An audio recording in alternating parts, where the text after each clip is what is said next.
von großartigen Profi-Rennfahrern in der Startgruppe 1, die in den Sieg kämpfen. Am Ende das glücklichere Ende für Thomas Preining. Der Mercedes gefahren zu diesem Zeitpunkt von Fabi Schiller kam nicht mehr ran. Und am Ende war es dann doch ein persönlicher Abschluss an einem traurigen Wochenende für den Motorsport mit tollen Leistungen. Der Lamborghini auf der 2, der erste Verfolger vom Scherer Audi mit der Startnummer 16. Dritter Thomas Preining beim Mantai-Heimspiel, der Prolog mit einem persönlichen Motorsport. It was saying 85% chance of rain. I'm glad it's wrong. You mentioned qualifying. There's two sets of qualifying. We've got qualifying today, which is, as you say, an all-skate, a bit of a free-for-all. And then tomorrow is the key day, Friday. We've got top qualifying tomorrow. There's a distinction of the two. And, of course, this year there's a new regulation, isn't it? 3 sessions, so qualifying Q3, Q2, Q1.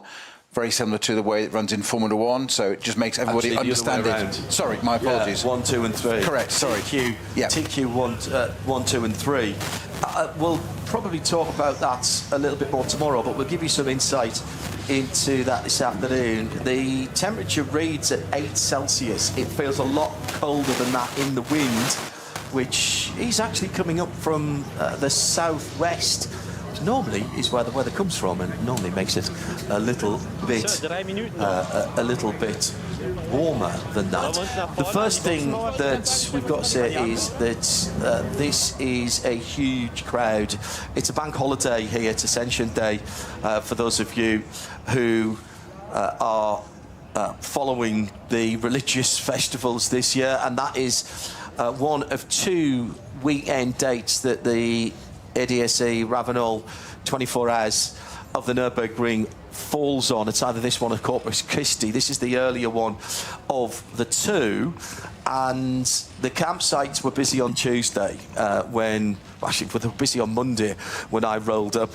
It got busier on Tuesday, more yesterday, and last night as we were leaving after our special midweek motorsport, it was absolutely bonkers, the amount of people coming in. Today, as I say, there'll be a lot of people coming in as it's a holiday. It's called a bridge weekend here in Germany because you only have to take 1 extra day to have Thursday, Friday, Saturday, Sunday off, and that's why it's always around about this time of the year. Literally a movable feast in terms of the religious calendar. The entry is a impressive 161. There's been a self-imposed limit here for a little while. It went down to 170. First time we were here in 2007, I think it was 229 cars started. It went down to 170, then because they cut some of the smaller engine cars out, just giving you a little bit of a history lesson as we go in. Then it went down to 140. It went back up. I think it was going to be 150 this year, but there were more entries than that, and the organisers here decided that they would take all the entries that they had, which was 161, hence the weird number, spread across over 20 classes. I'm not even going to start explaining the 20 classes. I'm going to give you some homework, dear friends around the world. And if you search race car engineering and an explainer to the classes, there is an excellent article that you can access free from Race Car Engineering. Well done to Andrew Cotton and the rest of the team for putting that together. We have a green flag spot on time for this session, which is just on 2 hours, and we'll see pretty much everybody going out here. There are an awful lot of drivers here who are getting their first go at the Nürburgring 24 hours.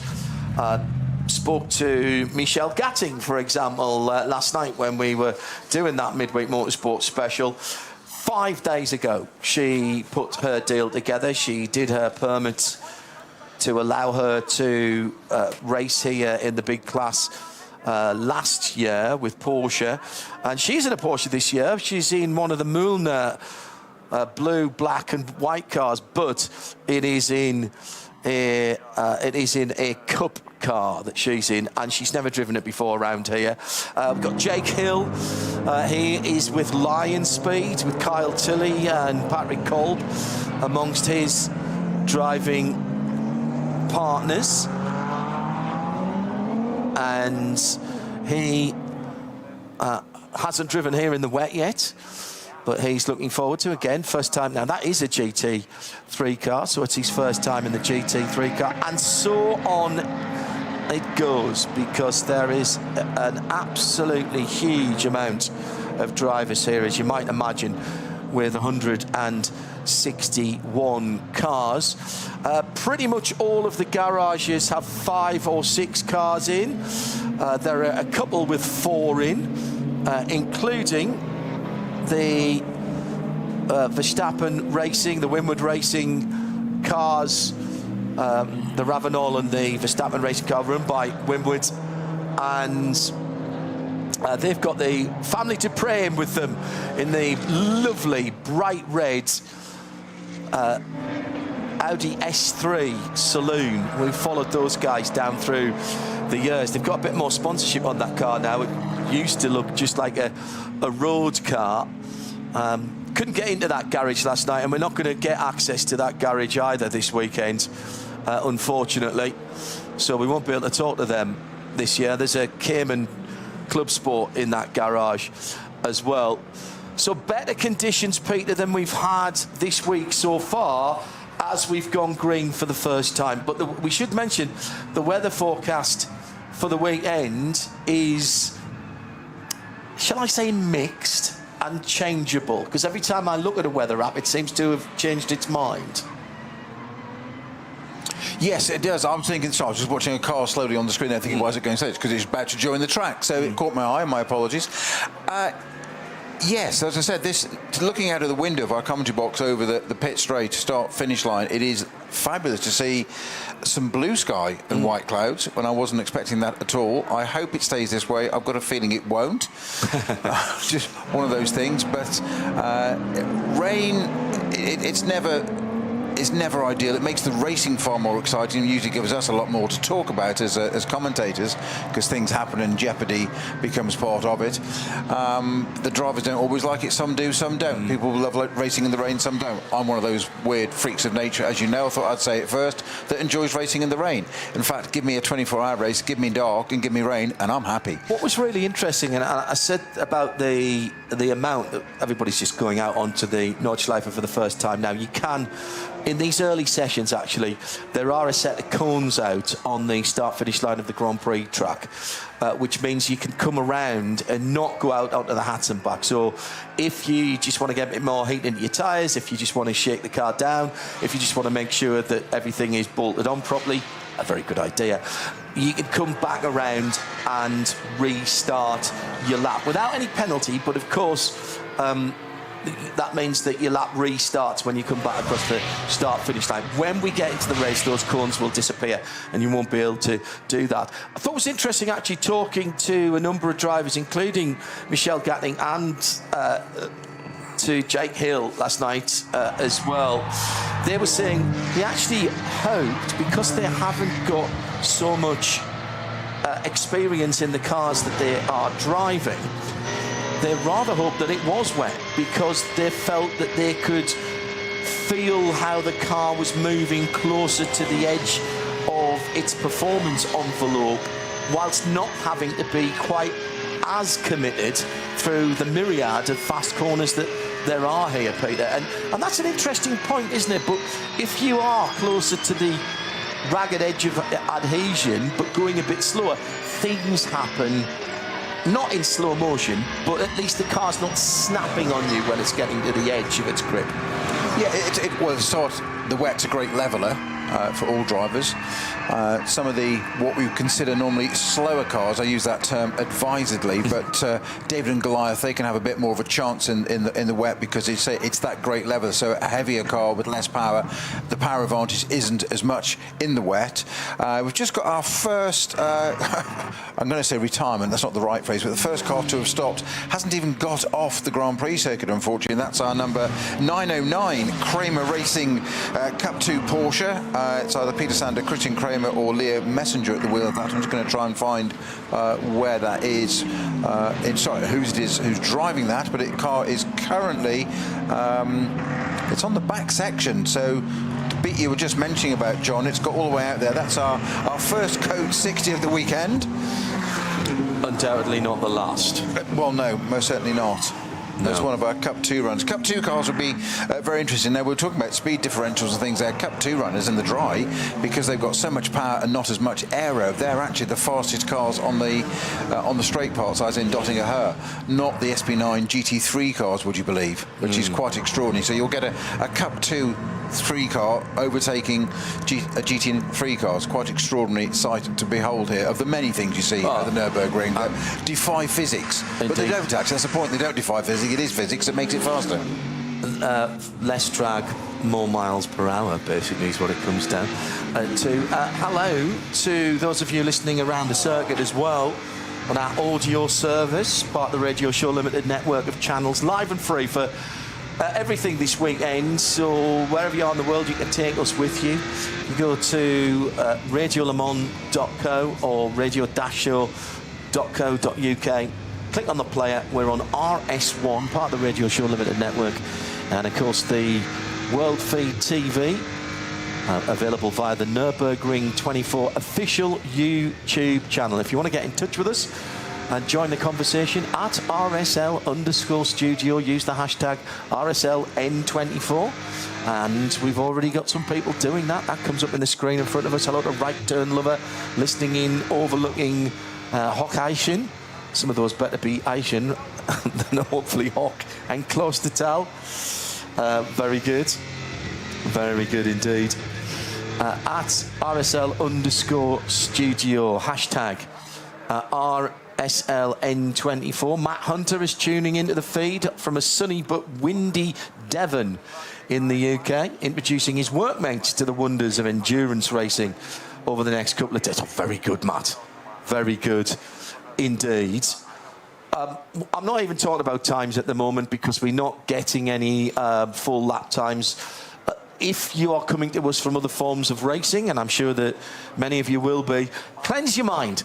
Cleanse your mind completely of any other racing that you've ever watched. Now, I even include those of you who follow us in World Endurance Championship, IMSA, the 24-hour series, Bathurst, all of the other great events, Le Mans, that we cover. Even Le Mans, you cleanse your mind. Le Mans is 8.5 miles around. This circuit is pretty much twice that. It's a little bit under twice that around the Grand Prix track, the version that we use here, and onto the Nürburgring Nordschleife. Got one of the Audi touring cars facing the wrong direction, and that is the very brightly coloured number 621, which I was talking to the guys last night. They're very excited about that car, and he's pointing back in the right direction now. Is it 621 or is that 921? Well, it wasn't upside down, was it? 821. See, I remember the colour, but not the name. From Sharky Racing. Yeah, just two drivers listed on my list. That's Max Heidler, and Sasha Seigert. A couple of Germans there in the DSG, number 821. As I was saying, cleanse your mind of other motor racing. Lap times here, I'll get back to that in a moment. One of the GR Toyotas is stationary on the Grand Prix circuit, and that, I'm afraid, is not good news for one of the Toyo tyres with Ring Racing cars. This is one of the VT2 rear-wheel drive cars. 520. The Supra of Ring Racing. Takuma Miyazono, Masato Kawabata, Okato Matsuyama, and Jin Horino, all four Japanese drivers, and Itsukoto Matsuyama behind the wheel. He's put his hazard flashes on. Lap times here are long, very, very long. Being 45 seconds off the pace is nothing here. Being 3 minutes, 4 minutes, 5 minutes ahead is nothing here. That's half a lap. So when you see these big gaps during the race at the weekend and you think, oh, my guy's doing rather well, or my guy's doing rather badly, or my team's not performing, it's a 9 to 10 to 11 minute lap, depending on the classes of the cars. And therefore, those time differences that you're used to, oh my, somebody just lost 0.2 of a second. Nah, forget that. Forget that. There will be sectors where people are losing 5 seconds if they catch it wrong or catch a code 60. The other thing that you're going to have to think about, Peter, is we don't do safety cars here. There will be no safety cars, because this is in some ways a throwback, but in some ways, and you've raced here, it is responsibility being put back to the drivers to have respect for their competitors and for the safety workers. Yeah, it's the age-old comments from your engineers in the car. They'll ask you what's doing, and you'll come back and say, well, what do you advise? And they'll say, well, you're in the car, mate. It's down to you. Yeah. Just very, very quickly, John, I know you said it's not about times there, but the first 2 times have come at complete laps.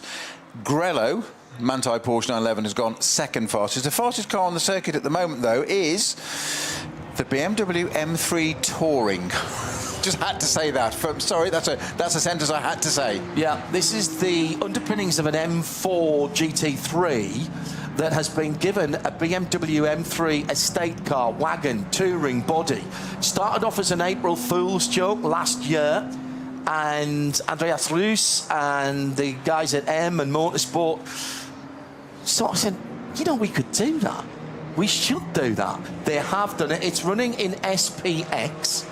BMW on a crest of a wave at the moment, because that organisation, with Andreas Rus at the helm of it, has just won its first WEC race overall with their prototype, the Le Mans prototype, effectively.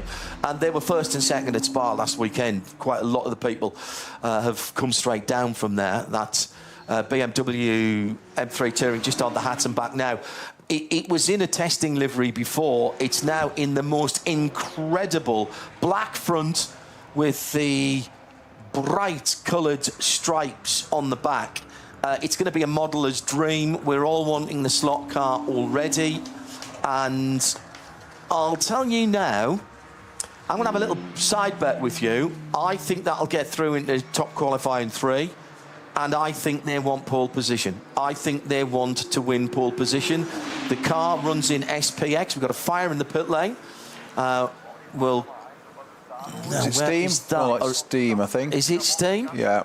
I'm hoping it's steam. Jens Klingman at the wheel of the Touring, by the way. Yeah. I totally agree with those 2 statements that I think it'll get through, and no reason why it shouldn't. I don't think it'll grab pole. Right. I would love it to, and I know they want it to. I just don't think it will. But the most respectable time therefore was a 9:06 straight off out of the box. Now, the car that's in strife, and it is steam, you're Number right. 7 Lamborghini. That is the Conrad Lamborghini. We've also lost, John, by the way, the first of our SP9 runners has stopped. SP Pro cars as well. The 24 Lion Speed Porsche has stopped out on the circuit well. Now, that is very bad news for somebody I was talking to last night, because I'm pretty certain that's Patrick Cole and Jake Hill car, along with Kyle Tilley. No, the 24 car is Heinrich Van Toren. Oh, it's the other one. Yeah. Okay, sorry. That's the other one, okay. So Lawrence Heinrich, who... Lauren Heinrich, relatively newly minted LMP driver in the States, prototype driver in the States, coming back to his GT roots. Lawrence Vanto, who, as we know, is heading to McLaren for their Le Mans programme, and will be developing that car whilst he's still racing for Porsche in the USA. The Dacia is out. That's the 300 car. That is the blue and bright green machine. I'm going to try and finish my thought about the BMW. The BMW M3 Touring. I had a chat with Andreas Rus about that car prior to the first WEC race, and there has been an SPX on pole position here before, and the trophy that will be handed out tomorrow is named after it. It is the Glickenhaus Trophy, and the Glickenhaus took pole position here from the SPX class. SP9 is for the homologated GT3 cars. SPX are the cars that have a similar performance to that, but aren't an homologated global GT3 car. And right now, the Touring isn't. So there's a interesting battle going on. The HWA Evos are in SPX as well, I think, if I remember rightly. We've already got now somebody's gone into the barriers there, because that is a barrier recovery. And that's the line speed car. That's the number 24 line speed car. Metzgersfeld. That's why we've got a code 60 there. Right. So that's the other thing. I said to you that we wouldn't get safety cars. What you will see is track vehicles. And you might be saying, if you've come from other areas of motorsport, and making other strange noises.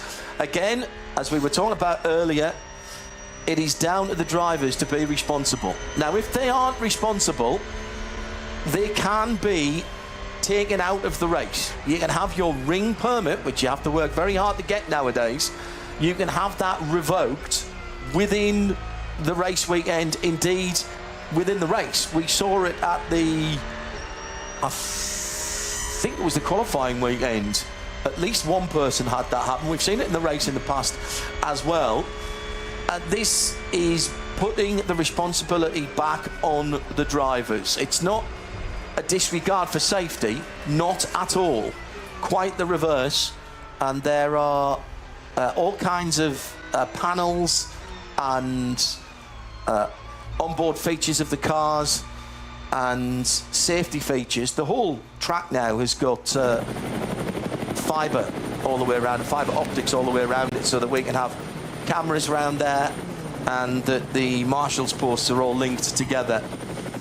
That's not to say it's not still dangerous. Of course it is. Motorsport always is, and you can't mitigate for every eventuality. So we are, what, 20 minutes in? Well, I'm no PR man, John, as this next statement will probably validate, but it would be great at the moment if you could just put this little soundbite out. At the moment, the fastest car on the track is the BMW M3 Touring, and it is currently 5 seconds quicker than the second place car, a certain Max Verstappen in the Wimbledon Racing AMG. That's a great bit of PR for a minute for the BMW, isn't it? Everyone likes a fast wagon. Exactly. And as we say that, of course, it's usurped by one of the Black Falcon cars. I've got it just in time, then. It is the number one car, appropriate enough, that's gone to the top for... sorry, no, it isn't. It is the number 5 car that's gone to the top for Black Falcon, Gabriele Piana, who has just popped up to the top in that very gold-coloured car. It's gold, mate. Gold. Lovely. Gold and orange and black. And there's some fantastic liveries here this year. And there is a spotter guide for all 161 cars. Expertly done. So what a fabulous mix at the top already, John. I know it is only early days and it's just a little bit of an eye to where we might be going, but fastest car at the moment is a Porsche, followed by the BMW, the Touring we've just mentioned, the M3, Mercedes, AMG third, Schumacher in the Ford Mustang in 4th, Van der Linde in the Rover Racing BMW, and it takes until 6th place to have Iancan Guven in the Manthey Porsche 911 Grello in 6th place. Good mixture at the very top there. Different manufacturers, always good to see. Open tyre formula for this race. That's a good point. Everybody can use what tyres you want. It's absolutely brilliant. I love that about this series. I counted 9 different tyre manufacturers when I walked down the pit lane. I may have missed one or two because it was throwing it down in rain and quite cool last night when I was doing the live into midweek motorsport. But as Peter Snowden points out quite rightly, it is an open tyre formula, and another problem with an overheating car. And he's been hit by another car. And that it was 988, I think, that was stationary, John. Is that one of the Mustangs that's hit him as he's come through? Looks like it. 64, 65 and 67, the Mustang, the car that was stationary. Fortunately, the driver was out but hadn't moved away from it, and it looked like it was already having a problem with either smoke or steam coming out. It was one of the Cup 2 Porsches with the turbo body. What number did you reckon that was, Pete? Well, I thought 988 at a quick glance I saw, but that doesn't seem to compute. Well, there's a whole load of Team Zork Rennsport cars in that Cup 2 and Cup 3 area. 900. You think it was the 900? It is 900. Okay, so that is the one of the Black Falcon Team Zimmerman cars. Yeah, Cup 2 Pro, yeah. Paul Meyer from the Netherlands, Ben Kolowski from here in Germany, Ben Heitz from Chile, and Alexander Hart from Deutschland, from Germany, excuse me.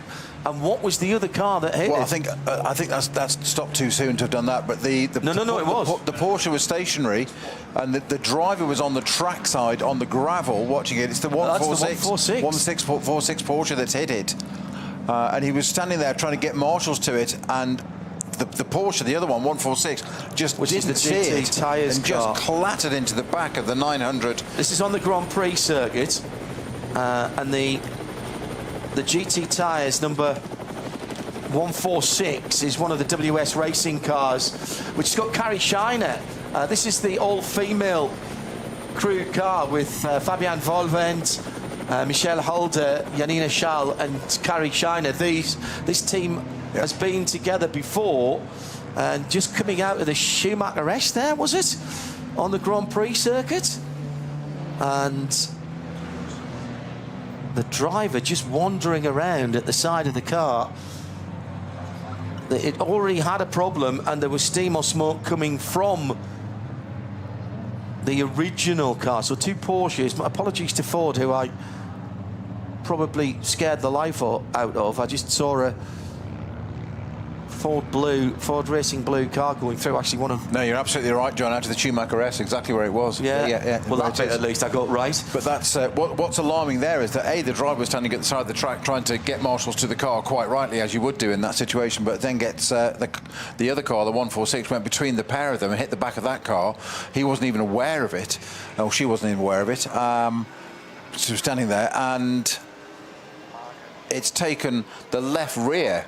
I think that car was off the stationary car, and the front right off the 146. So the 900's left rear, they're going to have severe damage there. I would be surprised if the 900 is repairable. Well, I think that car was already having a fire, if I'm honest.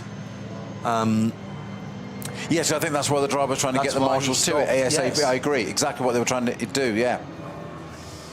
Now the problem is, of course, that so early on in the session, we haven't had some of these guys around to even tell you who was in those cars. I'm just trying to get a driver for both of those for you. We'll try and do that. They are both out of the cars, we should say that. And there will be a slow zone now in that part of the circuit. And actually, the circuit is very nearly blocked at that point there, and everybody's slowing down. We've got the BMW Z4s back. This is a bit of a back to the future, isn't it? There are several fan favourites. The Dacia number 300 will undoubtedly be one. The BMW Touring we've talked about. We've got the SAG Motor and Motorsport 3M BMW Z4 E89 Evo. This is a 2013 car. The number 36 has Julian Reer, Ralf Schall, Henry Valkenhorst, you recognise that name, Christian Scherer in that car. And they didn't have the easiest of runnings when they were trying to shake the cars down. But it's great to have that car back. We've also got the HWA engineering speed cars. They are the 61, 62 and 63. Look like an old Mercedes 190e touring car, DTM car. Look like it. They're saying 525, 40 horsepower. It's a V6 twin turbo now, rather than the old DTM V8 engine. And whilst the centre section owes something to a 190, the rest of the car has been specifically built for this race. And glorious they look too, as well.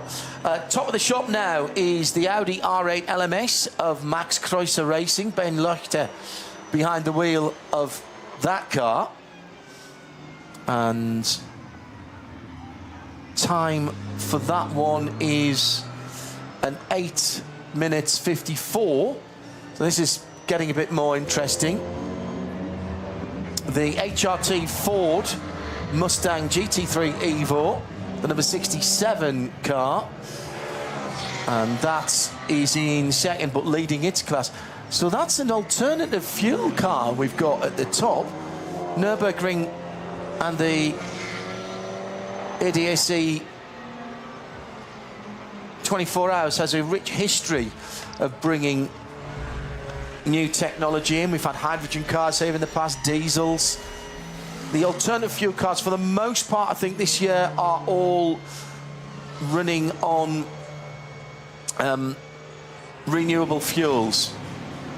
As the Black Falcon, Giorgio Piana, goes back to the top in the number 5, Gabriele Piana, sorry, in the gold Porsche. Yeah, only just though. It was 854.2 for the Audi and 854 dead now. It was the Mustang, you say, in HRT Mustang, Dennis Olsen in third place. Harry King in the high-class racing Porsche in fourth at the moment. That's the number 86, which is the dark red and white striped car. Really nice. High-class by name and high-class livery as well. Really suits the 992 body shape. Then the McLaren Der Motorsport. Is it McLaren's year? Yep. Won last weekend at the Spa 6 Hours. Their first victory in the WEC. Then Schnitzelarm Racing GmbH for the SP9 class. If you're not from around these parts, the sponsor there, Schnitzelarm, is a restaurant that specialises in... Anyone? At the back there, Bueller? Yes. Oh, Schnitzel. No way. All schnitzel all day. And we've been saying that for such a long time, since they came into the NLS and to the Nürburgring, 24 Hours, and we've still not had a plate of schnitzel delivered. We live in hope. We live in hope. At RSL_studio, use the hashtag RSLN24. Hello to Matt Hawkins, listening in. He says, classic start to the weekend already. Yes, it is. I hope you're enjoying it. Good to have all of your company from around the world. Late in the evening, quarter to 10 in Sydney, Australia. I know a lot of you will be sitting up watching that. Again, at RSL_studio. So Porsche on its way back is the... What's that Porsche, Peter, on the back of the flatbed as it comes down? I'm not at the right angle to the screen to see that. Is that the 146 that's been brought in, or the 900? I thought they would have brought it onto the... It's a green and white car. That's got to be the 146 because the front. Oh no, that's the Lion Speed car. That's the number 24 Lion Speed car that went off. Of course, the first code 60. Yes, of course it is. It's the Lauren Heinrich, Lawrence Vantour, and Ricardo Feller car. So that's very much a fancied car, and already on its way back. The detritus of the accident on the Grand Prix circuit also being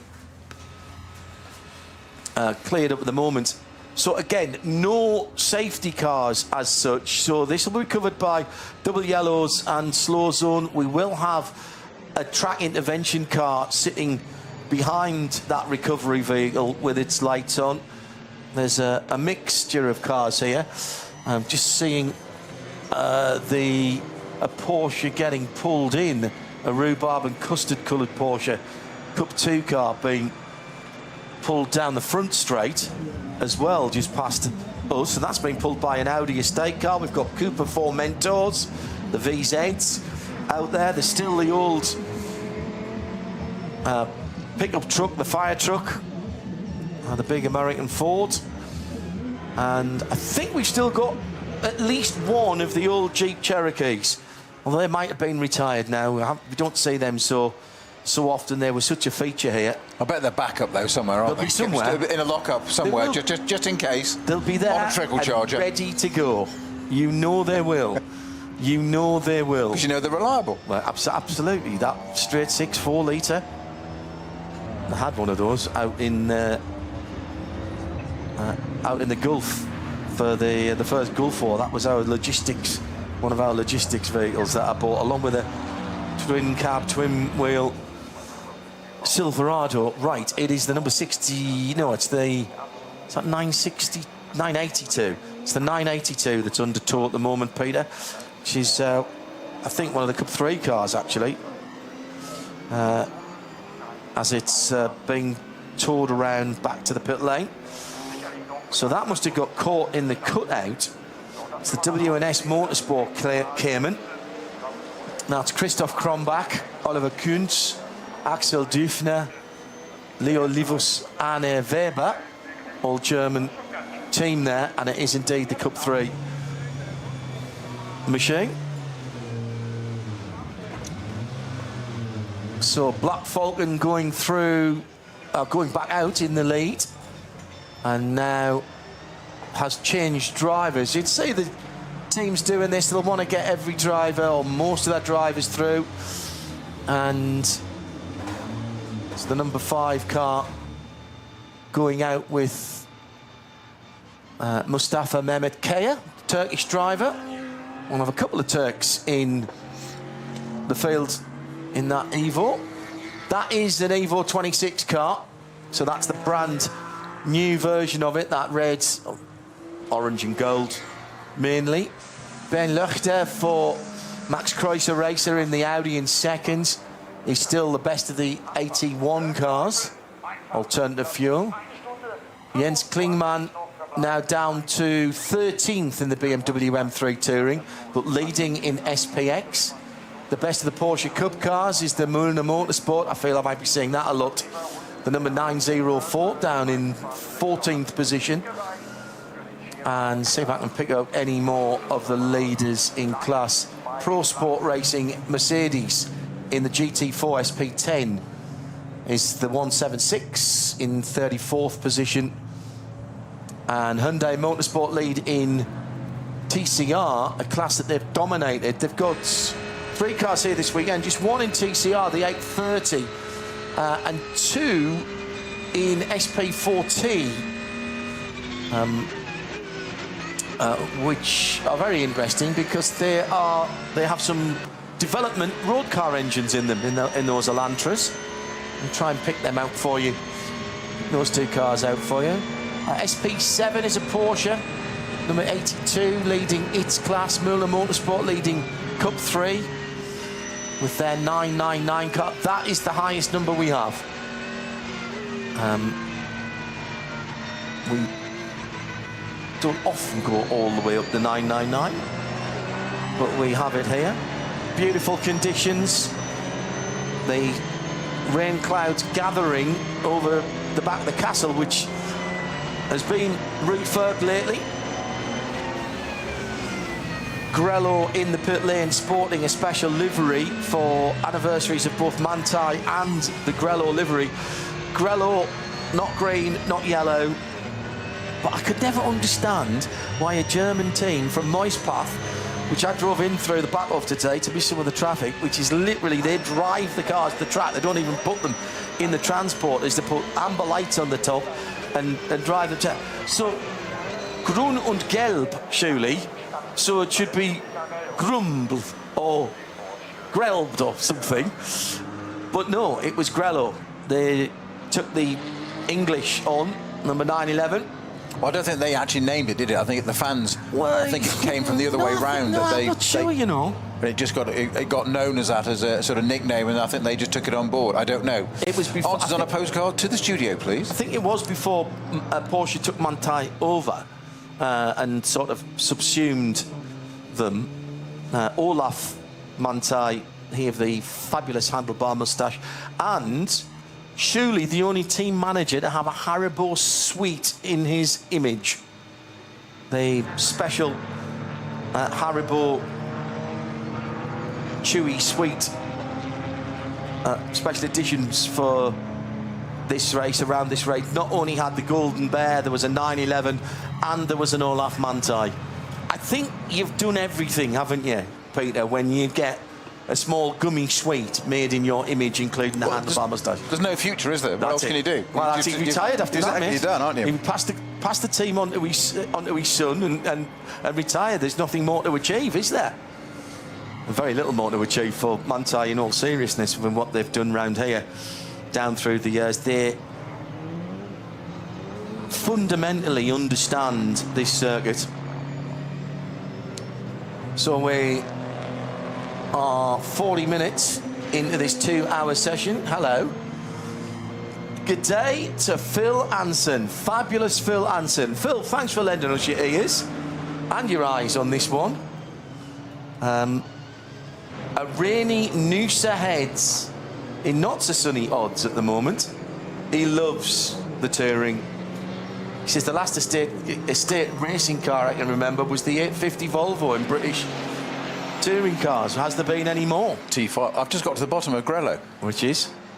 It's actually Grell is German for glaring and yellow. It's an amalgamation of the two. Glaring yellow. Grello. Okay. It's not green and yellow. Can you think of glaring yellow. Any other estate cars that have raced other than the 850? There's bound to be something bizarre that's been around here. To be something. In the early days. Probably a Passat or something like that around here. Mini Clubman. Mini Clubman. Yeah, that counted as a estate car. That was back in the 70s. Mod Sports in the UK. There was a Mini Clubman. A famous mini tuner has redone a classic Mini as well, and that's going to annoy me. It's not Nick Swift, but... Hello, Phil. Hope you're settling back in at home. Roxy at RSL_studio, hashtag RSL N24. Any repercussions for the driver that hit the 911 on the GP track? Well, they'll have a look at it, I'm sure. They'll be checking to see that the yellows were out and what was going on and whether they ignored them, whether there was another car that they had to avoid and move out the way. Hello to Dallas, who's not in Dallas but in Florida. Good morning. NG Auto Art, artist in residence. I presume he's getting lots of inspiration from this. Having a sandwich in the garden. Banana Pie is watching from Trinidad. Hello. I hope your weather's better than this. Philadelphia, USA, Mr. Bedlam. Robert Cruiser from Raleigh, North Carolina. Allard Calf. Hello, Allard. You here this weekend? Walter Strycek was one of my answers in our German F1 drivers pointless last night on Midweek Motorsport. Walter Strycek, former head of Opel Performance Centre, is in one of the Z4s. He can't stay away. He was part of the team that brought the Foxtail Manta and raced with his children as well in a couple of bits and pieces. I worked with Volker many years ago. Yeah, turn of this century. Thanks for tuning in, everybody. Nothing will ever beat the Peugeot 806 that raced in Spa back in 1995. That would have been my choice for here. It was a 405 Super Tourer underneath a Peugeot 806 MPV body. I think might have been a 406, but it was brilliant. Full works colours, and would have been ideal for round here in those days. And that was Roxy as well. Very good. Honda raced a Civic Estate in BTCC, says L12. Yes, they did. Josh also getting that in. Yeah, that was Gordon Shedden, and was that Matt Neal as well there? I think it probably was. Ryan Hoover Transport from Chicago, Illinois, running CNC machines, cutting parts. Oh, yes, Ash Sutton raced the Subaru Levo in BTCC as well. Well done, James. Good one.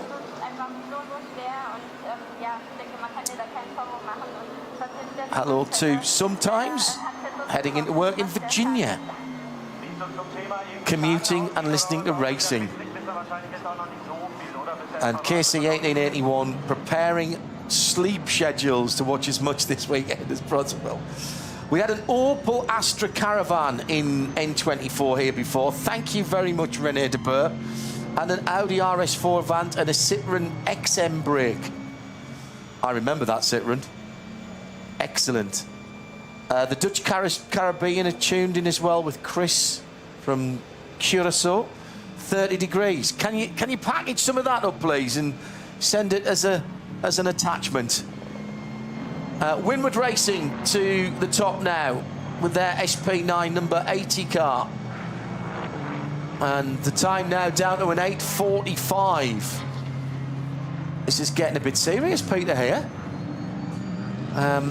People, I suspect, and that's the Mercedes AMG Team Ravenol car. Maro Engel, Lucas Stoltz, Fabian Schiller and Maxime Martin. And it's Maxime who's done the time. Watch him if it gets wet here as well. And apparently, Daniel Reynolds telling me there was a Commodore wagon in the Bathurst 12 Hours about 15 years ago. Brilliant.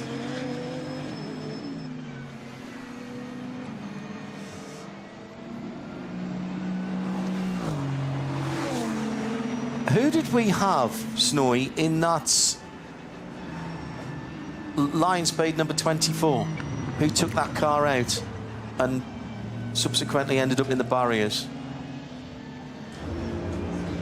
Stand by, I will find out for us. Thank you. Because I'm being reminded by Richard that Lawrence Vantor had a weekend-ending crash in the Porsche last year on the Thursday, maybe? It was last year or the year before, Richard, I think. It was Ricardo Fella. It was Ricardo Fella, OK. But more bad news for that car. Joel Sturm's just coming in the pits in the Dynamic GT Porsche number 54, 8th place for them. So remember when I said cleanse your mind of all things otherly racing and don't worry about big gaps? Well, there's 4.5 seconds between first and second and 4.2 between second and third. And then we're down to tenths and half a tenths and all sorts of things. Round an 8.5, 8.75 minute lap. Live and free around the world on RS1, part of the Radio Show Limited network of audio and visual channels. Good to have your company. And of course, also on the World Feed TV via the official Nürburgring 24 YouTube channel. ADAC Ravenol 24 hours for 2026, the 54th running of this race.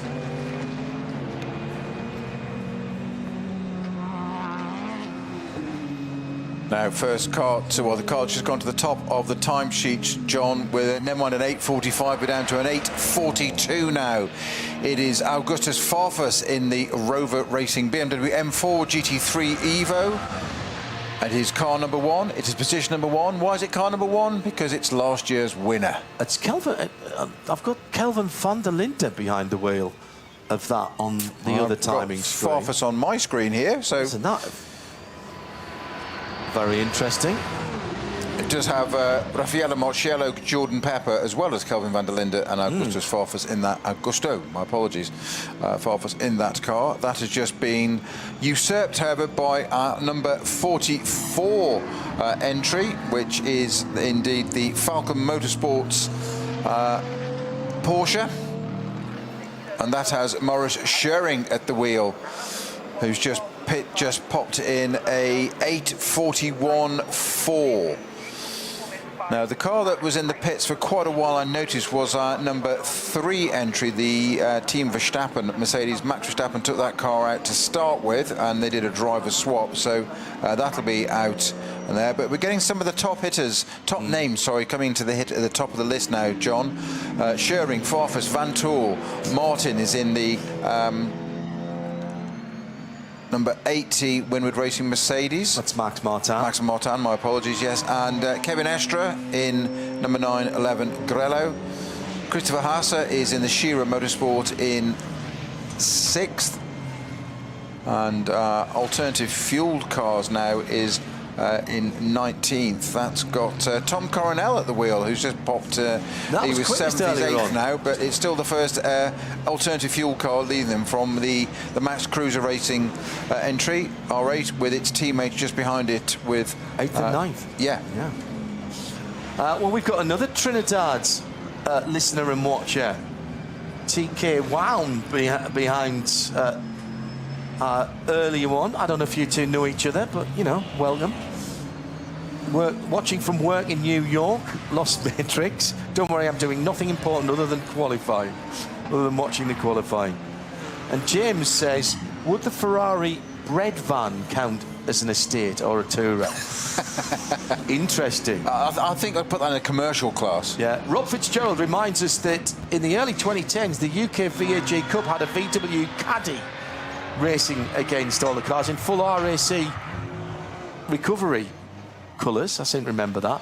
Boise, Idaho, tuned in. And this is Caden. Just walking up. I'm having a coffee. What's happened to the 24 line speed? I think it was the first lap out, as we've just had a spin for the 653 BMW. And he wants to go and put the lottery on because that little BMW just had a spin at the Hudson back, end of the Hudson back, and not hit anything.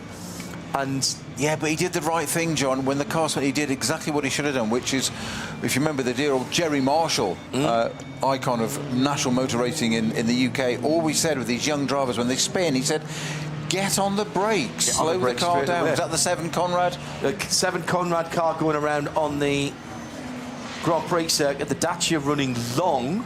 Long? It's taken to the car park. Well, I tell you what, he might have to show his pass to get back in from there.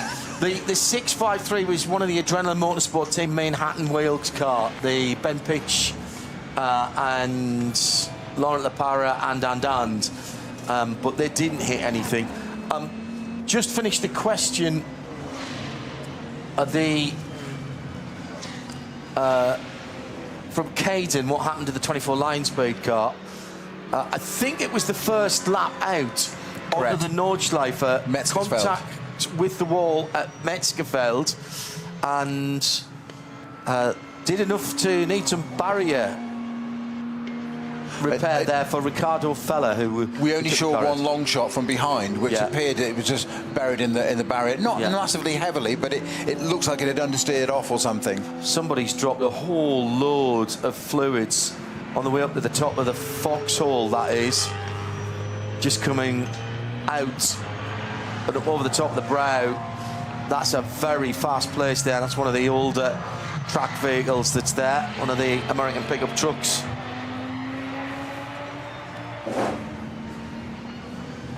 At RSL _studio if you want to get in touch with us, as many of you are in these early sessions. Right, Clark Duffy has got the picture out of my favourite 806, which raced in the Spa 24 hours. Absolutely incredible. That car was for sale within the last couple of 3 years. Greg says, I first watched the Z4s racing at Lime Rock Park in 2015. I was so inspired, I bought myself a Z4. Have you still got it? He's in Rhode Island, in the US. That's what's called marketing. So we are just about to knock on the door. The first hour completed here in the 54th running of the ADAC Ravenel 24 Hours of the Nürburgring. Nicky Katzberg's just brought the Lamborghini Huracan of Red Bull Abt into the pits after an 8-minute 40 dead. New fastest lap of the race from Falcon Porsche number 44 in second. The two, what used to be the two Falcon cars, the 44 is still a Falcon car. The other car, which I think from memory is the 17, is now in Dunlop colours. But we've kept hold of the, yeah, it is the 17. That's the Julian Andlar, Donian Barcolacci, Nico Menzel, sorry Nico, and Alessio Picardiello. My brief run down the pit lane last night in the rain and the wind was just enough for me to get some of the liveries in my head. Was really more concentrating and not getting hypothermia. So Nicky Katzberg's now taken the Red Bull Lamborghini Huracan to the top of the time sheet currently with an 8:40. Just come back in the pits, Peter, as I mentioned, yeah. And what he did was, he did the lap, finished it, and then came round and did the cutout and came straight back into the pit lane, which is quite... You can do that now. You won't be able to do that later on when we get to racing. So it's Lamborghini, Porsche, 2 BMW, the M4 Rover racing cars, 1 and 99. Then the first of the Mercedes is the number 80 Winward Racing. That's the Ravenel car. Mauro Engel out in that car. That's the teammate to the Verstappen racing car. Manthey Racing, Kevin Estre in 6th with the 911. Then the number 7, the 7th place car is the Verstappen Winward Racing car. Top 10 made up of HRT Ford with the 65 in 8th. 9th is Chris Haase for Share Sport PHX in the Audi number 16, and the Lamborghini Huracan is... Now that's the Red Bull Abt. That's the other Red Bull Abt team, sorry. Mirko Bortolotti in the 84 car. Was just slightly confused for a moment there, having just seen the team car go at the top. And Nick Yellerly has gone back out in the car that is now quickest, having just been vacated by Nicky Katzberg. Early days, though. As I said, chill, recalibrate, pick out your favourite liveries. Lots of Red Bull liveries here this year, which is interesting because the race, of course, is sponsored by Monster, and there's a bit of a, I don't know if there's a bit of a grudge match going on between those two energy drinks. Got a lot of Monster Energy promotional staff staying at the same spot as ours. They were driving very lovely sounding American pickup trucks around last night when I got in. I suspect they'll be in bed much earlier than we will be this evening. Now, Maurice Schering has just set a new fastest lap to top than the Falcon Porsche, going from an 8-minute 40 down to an 8-minute 30. Yeah.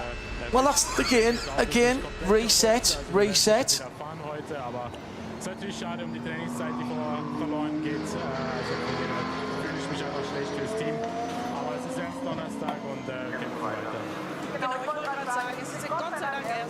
We're going to introduce you to some more members of the team in just a moment or three's time. And in fact, I'll bring one of them in straight away and say good afternoon to Bruce Jones, one of our usual NLS commentary team. Cold, still a bit slippery and wet out on the Nürburgring Nordschleife, but nobody's told the drivers that we're down to 8 minutes and 30 seconds with a track that finally has no yellow flags or slow zones on it. A little bit of sunshine, I think, is just picking people's spirits up, Bruce.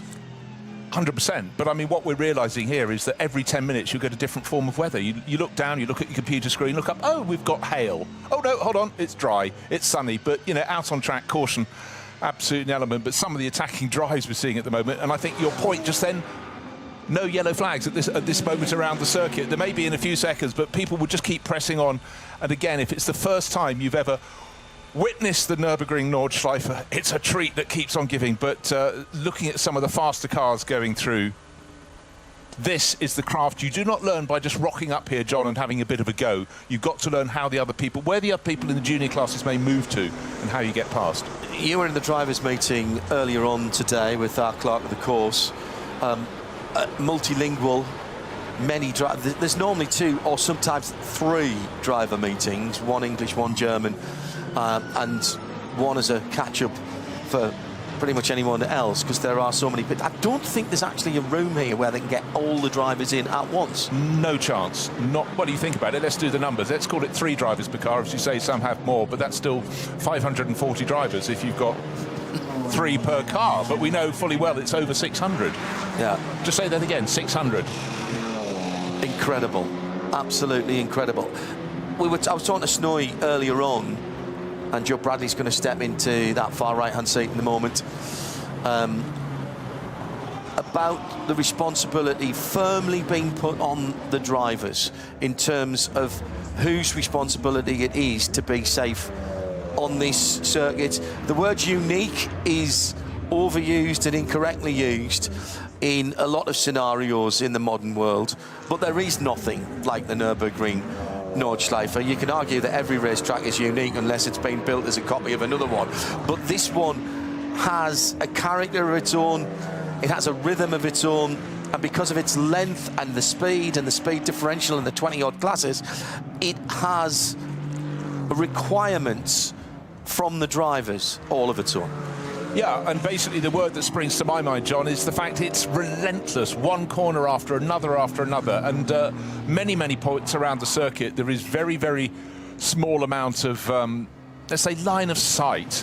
And bearing in mind, you then factor in all the drivers from the various other classes, and the possibility of contact is very much present at all moments, and it could be an innocuous little half spin. In fact, we just had one coming back up the slope from the Dunlop Carer, and one of the junior class cars rotating around. In fact, it was an Audi TCR car. Very few of those these years.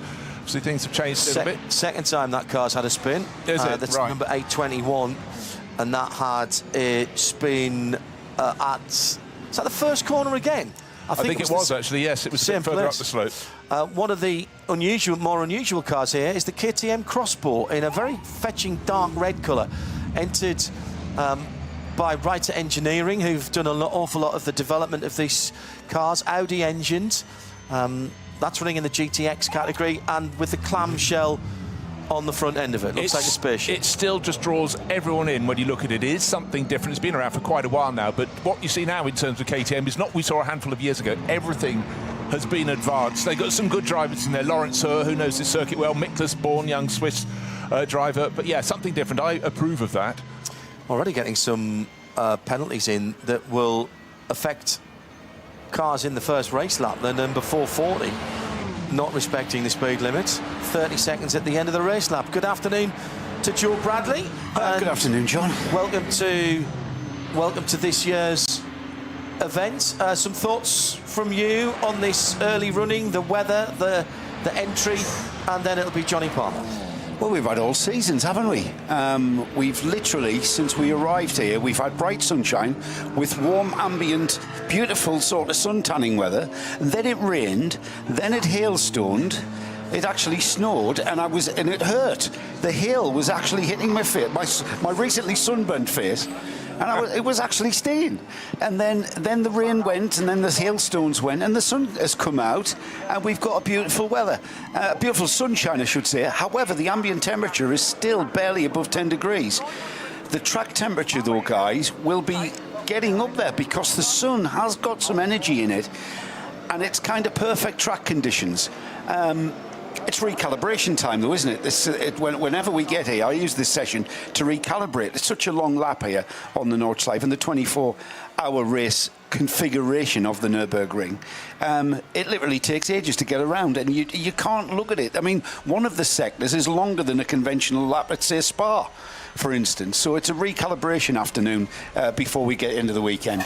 Well, imagine what it's like for the spectators. They come out with a jacket, no, a bit hot in that. They take it off, get a wind cheater. No, I've got rained on. I'll take that off. Oh, what's happened to our tent? You know, it's an endurance event. And if anybody has never, ever been here before, you cannot believe we have tens of thousands of tents and caravans draped over the hillside. And coming in this morning around the Sundschleife, the very southernmost part of the circuit, I literally was flabbergasted. John said this was a unique track. It's a unique event from the sense of the fans that come here. We've been out there. If you go out there and you venture out on the track, around the track in the fan areas, you get quite an array of German thrash metal. Every 100 yards you get a different beat and a different sort of crescendo of just this wall of sound that you walk through into the next wall of sound, which is blocking out the adjacent walls of sound. It's just an incredible. And of course, they're all drinking beer. Naturally. Good afternoon, everybody. Welcome if you're just joining us to the 54th ADAC Ravenel 24 Hours of the Nürburgring. This is the first proper qualifying session of the week, and it's a great time for us to come in because the gentleman who's been grabbing a few headlines, it's fair to say, ahead of this year's event has just gone quickest in the session. Max Verstappen in the number 3 Mercedes, the Red Bull-sponsored car, doing an 18.539, which puts him 8 seconds clear of the rest of the field. It's been tricky out there with some damp patches here and there, plus, of course, lots of incident as well. So Max not only doing a splendid lap, but also finding the gap through the various incidents as well. Looking at that lap, I mean, he was astonishingly positive, let's say. He wasn't leaving anything out there, but, you know, there's an element of frustration you have to learn to curb here on the Nordschleife. That very few laps will be entirely clear of yellow. His early laps were stymied. He had a visit to the pits. He went out, but the onboard footage just showed he was not going to let half a chance go. If he could shorten the line around the circuit, he was doing it. But this is not his first play here, don't forget. He's already had 2 runs in the top class and 1 run in a junior class, which is essential to get his ring licence. Is anyone else going to get in that car, by the way? Because every time I've looked in this session, Max Verstappen has been the name associated to the car. I don't know what the programme with the other drivers consists of, but they're giving him a lot of seat time this afternoon, for sure. Well, in fairness, looking at the others, Lucas Jules Gounon and Danny Juncadea, they all know this circuit very, very well indeed. But I guess Max is doing the early hard yards. There's another qualifying session this afternoon because he's probably going to get back to the track. He's probably doing a 24-hour I-race as soon as he gets back to his caravan. I think that was last weekend, so he's fine. He hasn't got that to distract him. They're clever enough not to organise them on the same weekends. There is an important thing to be ticking off for every single driver in the race, though, in that they've got to do 2 flying laps at some point during the 3 qualifying sessions. You don't have to do it in each session, but this is treated, the standard qualifying sessions are treated as kind of 3 sessions bolted together. So the quickest times in the various categories could come in this session, could come in qualifying 2, could come in qualifying 3. But at the end of qualifying 3, all of the divisions that aren't permitted to run in top qualifying, their grid positions will be locked in, certainly for start group 2 and start group 3. Because yes, folks, if you've never experienced this race before, there are 3 individual grids all set off at 2-minute intervals. Because otherwise, you imagine trying to set off 161 cars all at once. The final rows, in fact, from about one third back to the rear, can't even see the lights. They wouldn't be on the main straight. So having to do it in 3 separate groups, which is very much traditional in this race and in the Nürburgring Langstrecken series, the shorter 4-hour affairs. Yeah, qualifying is quite something. They've stirred the pot to simplify it. But I must confess, having read the rules, I'm going to have to read them again and again because it's quite something. But one element of the crux is that in the pro class of SP9, the very top class, the class that Verstappen has entered into, each of the drivers, or 3 of the drivers at the minimum, have to have their times aggregated. So it really is about the strength of the lineup. Yes, I know it's a 24-hour race, Joe, but still qualifying is quite something in a field as big as this, because if you're down in 20th position, you might only be 3 seconds off on your average lap time, but at the start of the race, with the sort of opposite of a concertina effect, you've already lost a fair bit of time. Yeah, I mean, it is still vitally important because it is an endurance race. It is over 24 hours. There are so many elements, quite literally, the weather element being the main one. I think that's going to be talked about this year. There are so many things that can be thrown at you. However, this is a 24-hour sprint race. And you might think, we talk about this track not being a conventional track, but these drivers, certainly the top class drivers in the SP9 class, they attack this track and optimize every braking, every overtake opportunity throughout the 24-hour race, or indeed their stint time. It is an absolute sprint race for those guys. But even if you stripped out all the other classes, for an SP9 class, which is for the GT3s, to thrash around this circuit lap after lap, it is something you cannot ever take your eye off the ball. It is just astonishing. However, you do have, they're not mobile chicanes, they're other drivers in other classes, but they are still running at a very, very different pace. It makes it so difficult. That's why, Bruce, I mean, you guys cover the NLS and the qualifying rounds to this race. You can't just rock up with an international driving license and do the Nürburgring 24 hours.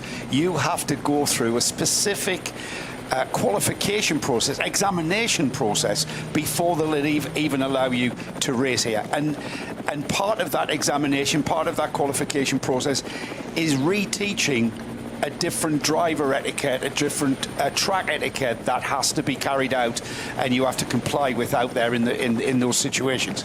Because we're doing live recoveries, and by live recoveries, we've dealt with this before, you get ADAC HGVs on the track doing laps with the race traffic and speed limits kind of moving with them like conveyor belts. Speaking of which, by the way, Mirko Bortolotti's just done a couple of absolute best sectors at the start of the lap, so they will have been on the Grand Prix circuit. Now he's hit the Nordschleife properly, and I was hearing from some of the guys in the number 16 Audi this weekend who are already pre-qualified for the third top qualifying session.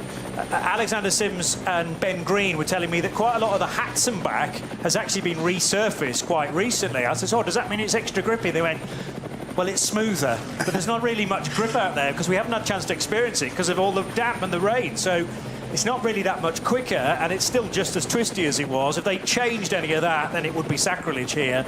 But it's interesting, you know, year to year, possibly even month to month, little sections of this track are redone, and you've got to be totally on top of where the grip level is, or more importantly, where the grip isn't. You mentioned recovery trucks, Johnny. I remember a conversation I was having with Rob Huff, having on the way back home after this event. We were on the Channel Tunnel train, so we're all standing outside the cars, and Rob's regaling us with tales, quite literally of daring do, of his race that he just encountered. He sticks his thumb under his chin and he puffs out, you know, came over a brow, pitch black, headlights looking at the sky. All of a sudden the headlights are looking at the track. Recovery truck, hazard warning lights going. He said, I do not know how close I was to smacking into the back of that truck. He said, and that was only one of many, many tales of daring do that he regaled us with. But it's a factor, but they normally won't just put out one flatbed. Obviously they'll have vehicles around moving slowly. The marshals, they've got, in fact, this year they've got a new system of panels, illuminated panels, but you are still going at warp speed on a twisting a rising bit of track. But I mean, the officialdom here, the thought of it is astonishing, the organisation required. But just the thing about resurfacing little bits of track, it's hard enough when you get levels of track in the dry that have got slightly different surfaces, but when you've got what we're going to get this weekend, a little bit damp, very damp, full wet snow, heat wave, and then the nature of all those transitions could just be the thing that will tip a car offline. We talk about the racetrack being rubbered in, and we then talk about when it rains, there's a wet line through corners.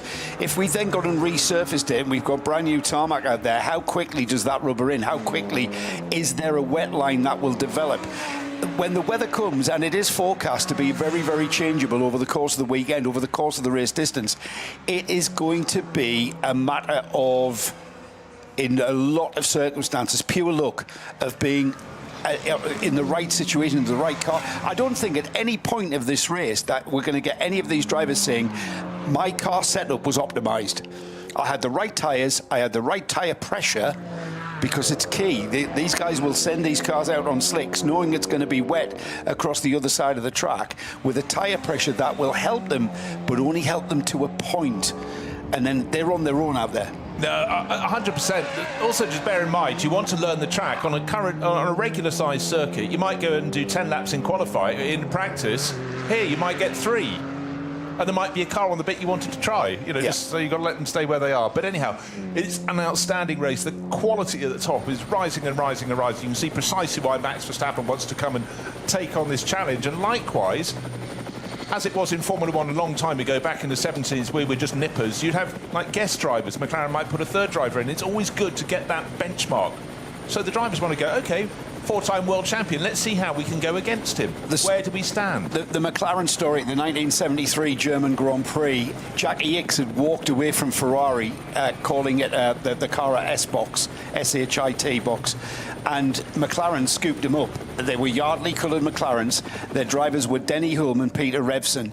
In comes Jackie Ickx. They go out for the first practice session, and Denny Hulme and Peter Revson went to Teddy Mayer and said, you are going to have to give him the crappiest tyres you've got and the most rubbish engine you've got, because he's not coming here to embarrass us. So they gave him the longest life engine, and they gave him the hardest set of what would have been Goodyears in those days, Bruce. And he went out, and he still went quicker than him in qualifying, and he still outpaced him in the race. And I actually had the privilege of discussing this with Jackie Ickx at the Amelia Island Concours a few years ago. And I asked him about this. His eyes lit up. And he was, yes, they tried to give me the rubbish car, and no, but, I just... It's that local knowledge, it's that track knowledge, it's like knowing what's coming next to the point where you can absolutely just, throw caution to the wind. And these drivers are going to be encountering that very thing throughout this race. Some of the early shots in the German Grand Prix when he entered it the first time in a Formula 2 car around here, because they didn't have enough Formula 1 cars. The track, obviously 25 kilometres, they could fit more in.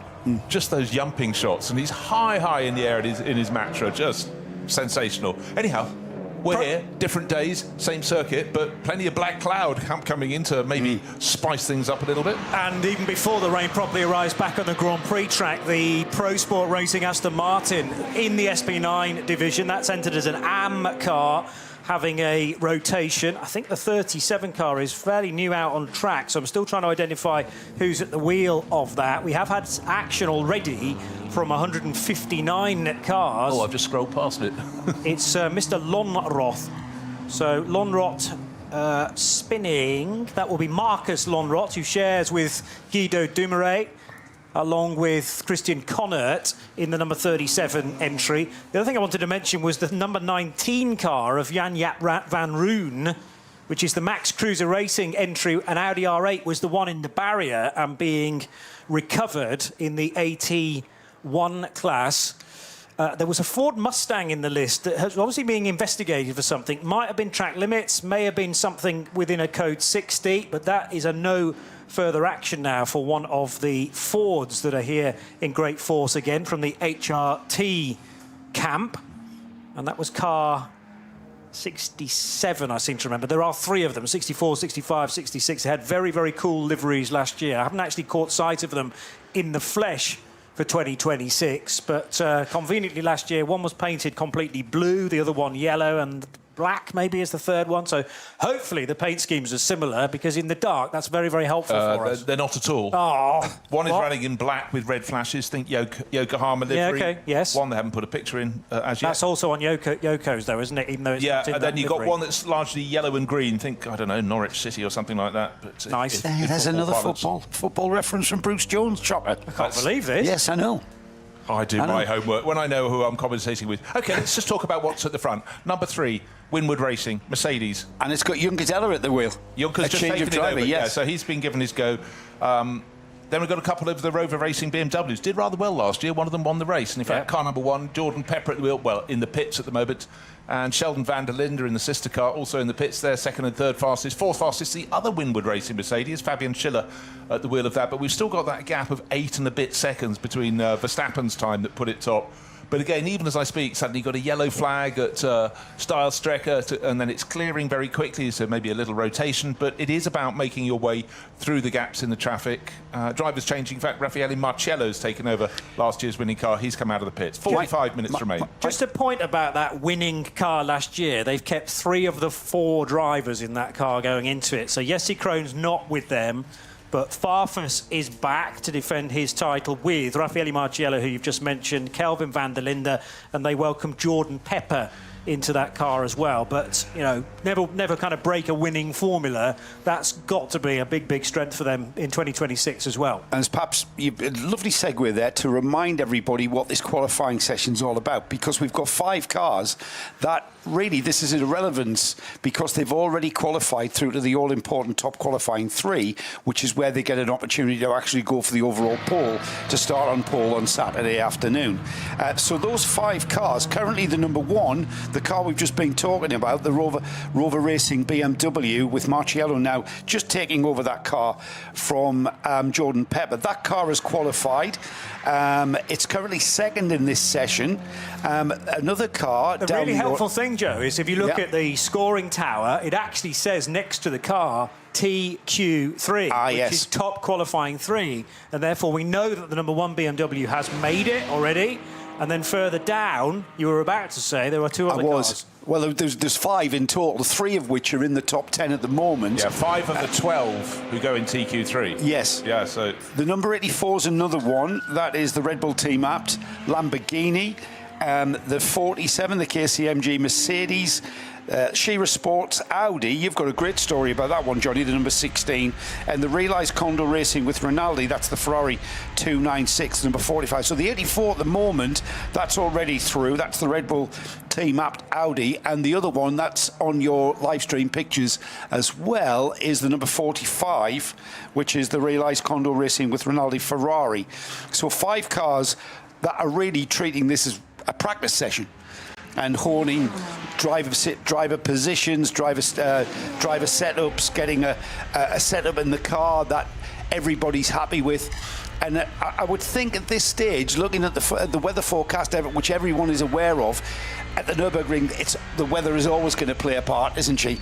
They'll be looking for a compromise setup on these cars, a car that will be good in the wet on slicks, no doubt, because you can't just dive into the pits here, because by the time you come out and get back around, it might have dried up, certainly with the sort of weather we're seeing.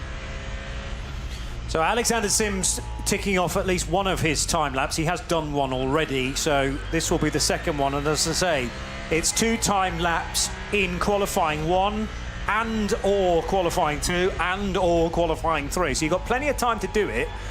And I asked Alex and Ben Green, his co-driver, actually, they were standing together sorting out hands, devices, helmets, that sort of thing. I said, what about this approach to the race with 3 drivers for your number 16 Audi as opposed to 4 drivers for a lot of other cars? And they went, yeah, kind of ask us after the race, because the concentration levels required around here, particularly in the likely weather conditions we're going to have, are sky high. I don't think there's any other race where they will have to concentrate as much.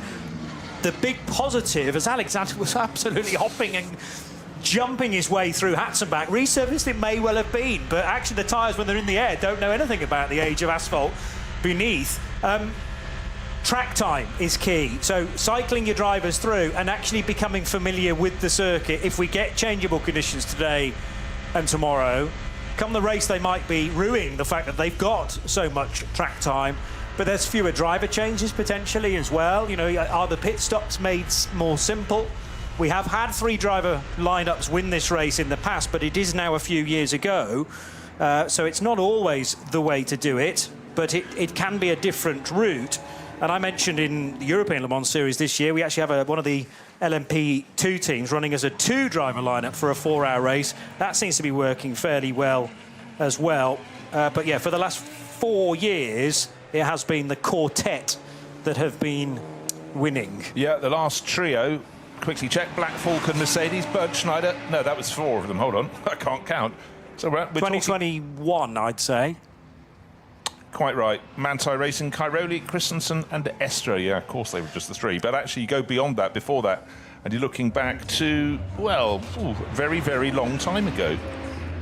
He says, getting back into the 20th century. Anyhow, rare one. Scheid Motorsport, Johannes Scheid, Sabine Reck, who of course became Sabine Schmitz, and had Spitzman, 1996, but different times. The bar has risen some considerable distance since then. Reminded me of drivers, we were talking the other day, of drivers who've done this event and won.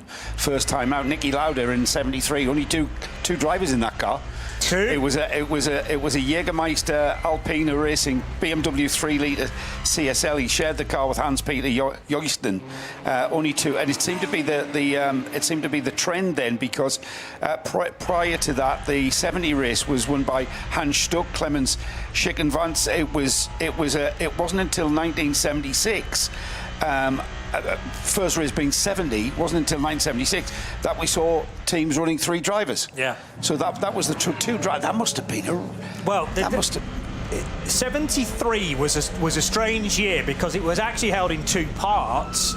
8 hours on day 1, 8 hours on day 2, and an 8-hour break at midnight. That's your mind type 24-hour racing. That's very civilised, yes. So you actually get your head down for 1/3 of the race before doing part 2 of it. So the 8-hour break was part of the 24 hours. That's the bit I need to now read about. That is more like it. I like that idea. Yes, go off for dinner. Nice. But when Helmut Kalleners and Gerald Pankel were winning in 1972 in a BMW 2800, that was all the way through the night, 145 laps, and they did it just as two drivers. And it was a definitive break in the schedule. It wasn't like, a red flag situation or a fog situation or a delay or anything. The race was held in 2 heats of 8 hours each. Wow, is how it's expressed. But I'd need to do a bit more reading about the 1973 holding of it, in truth. It was still an experiment. The first one was only 3 years earlier, 1970. So the fields would have been smaller. They would have grown very quickly. But cars are more fragile back then as well, just to make things more complex. But anyhow, we've got to where we are, and there's some very quick times coming. But every time one sees a quick time on the screen, you think, oh, unlucky, just made your record in Sector 2 and Sector 3, but there's a yellow flag coming to greet you. Is anyone else struggling not to think of Rover BMWs and Alexander Sims? He's in an Audi here, which is a little bit strange, isn't it? He won this race in a BMW, didn't he, back in 2020? Yeah, just gone 4th fastest. So he's managed to get his way through the past yellow flags at the salient moments. 8 minutes 27, so that puts him 8.5 seconds down. We've got 3 cars very close together, 2nd, 3rd and 4th. So 2 Rover Racing BMWs and now the Scherer Sport PHX Audi, but still the Verstappen time, Max Verstappen time now. Danny Juncker-Day has taken over that number 3 Winward Racing Mercedes still top of the pile. But you're quite right, that was a good lap from Alexander Sims, but certainly yellow flag areas were popping up around him, but I think he snaked his way through them and got that time in. Clock continues to count down, just over half an hour to go, 36 minutes remain, but again, some good little sector times popping up, but still that time from Max Verstappen. Clearly it was like passing the Red Sea. He got the gap between the yellow flags, and everyone else has been slightly compromised. But I tell you what, if you look at a tracker map of this circuit, you need to sort of zoom in, because the entire lap is covered with 100 and probably about 120 cars out on the track at the moment. Yeah, I did say over 100 cars. It is just simply something else. And a lot of that talent then is down to the engineer sending the car out at the right point, particularly if you are in some of the middle order categories, to know when it's calming down as far as incident is concerned.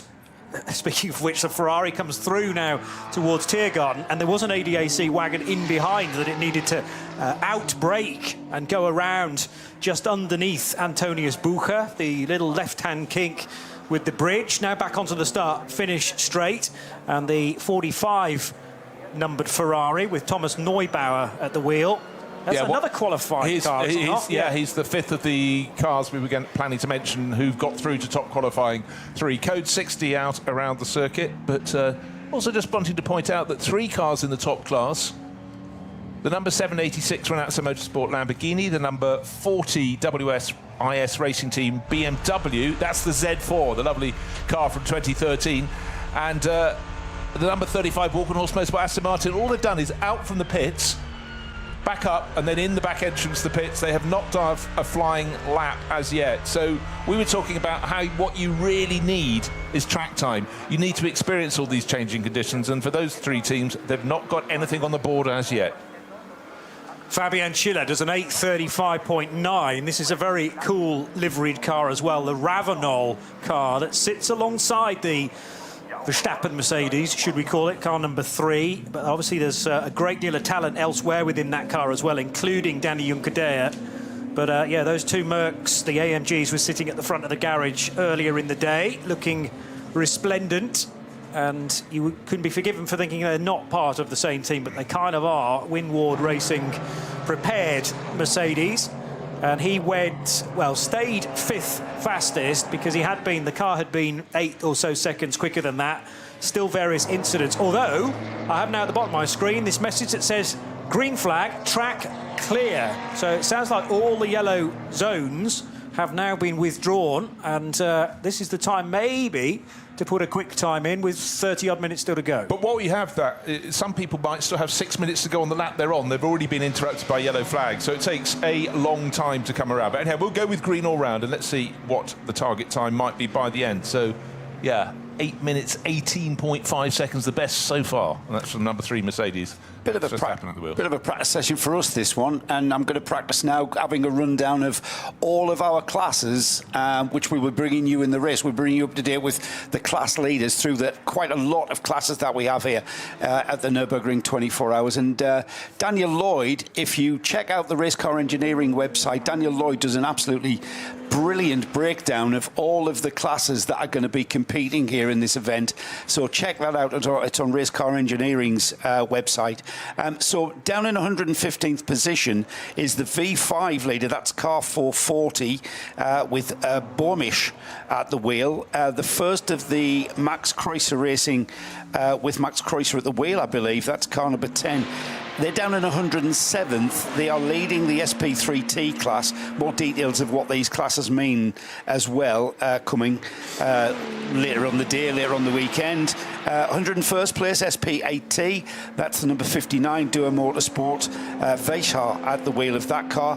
The W&S Motorsport entry car 889. That's the BMW class, and they're in 100th position overall. In 99th, these are all very close. V2T Hecker, that's the class name that is. That is being led by the number 519, the Ravenol Japan entry. Dupre Motorsport with their number 480. They are leading VT2 front. That is front wheel drive. That is in 88th place overall. I'll just fill a little bit of a gap in there, because VT2 is split into what the Germans call Frontantrieb, which is front wheel drive. But it also includes all-wheel drive as well. So it's front-wheel and four-wheel drive cars in the front category. And then you've got Hecker, which is short for Heckentrieb, which is the rear-wheel drive VT2s. And there are no four-wheel drive cars in there. It's just rear-wheel drive cars for things like BMW 330i's. There's a Toyota Supra, well, many of them in that category, etc., etc. Carry on as you were. So they're fundamentally very similar class performance-wise. However, 88th and 99th positions in this session. I know this is just time sessions. One of my favourite classes, the BMW M240i class. That's being led by the number 195 Adrenaline Motorsport team, Manhattan Wheels. They're in 86th place. 76th place overall is the V6 class leader. That's car 448.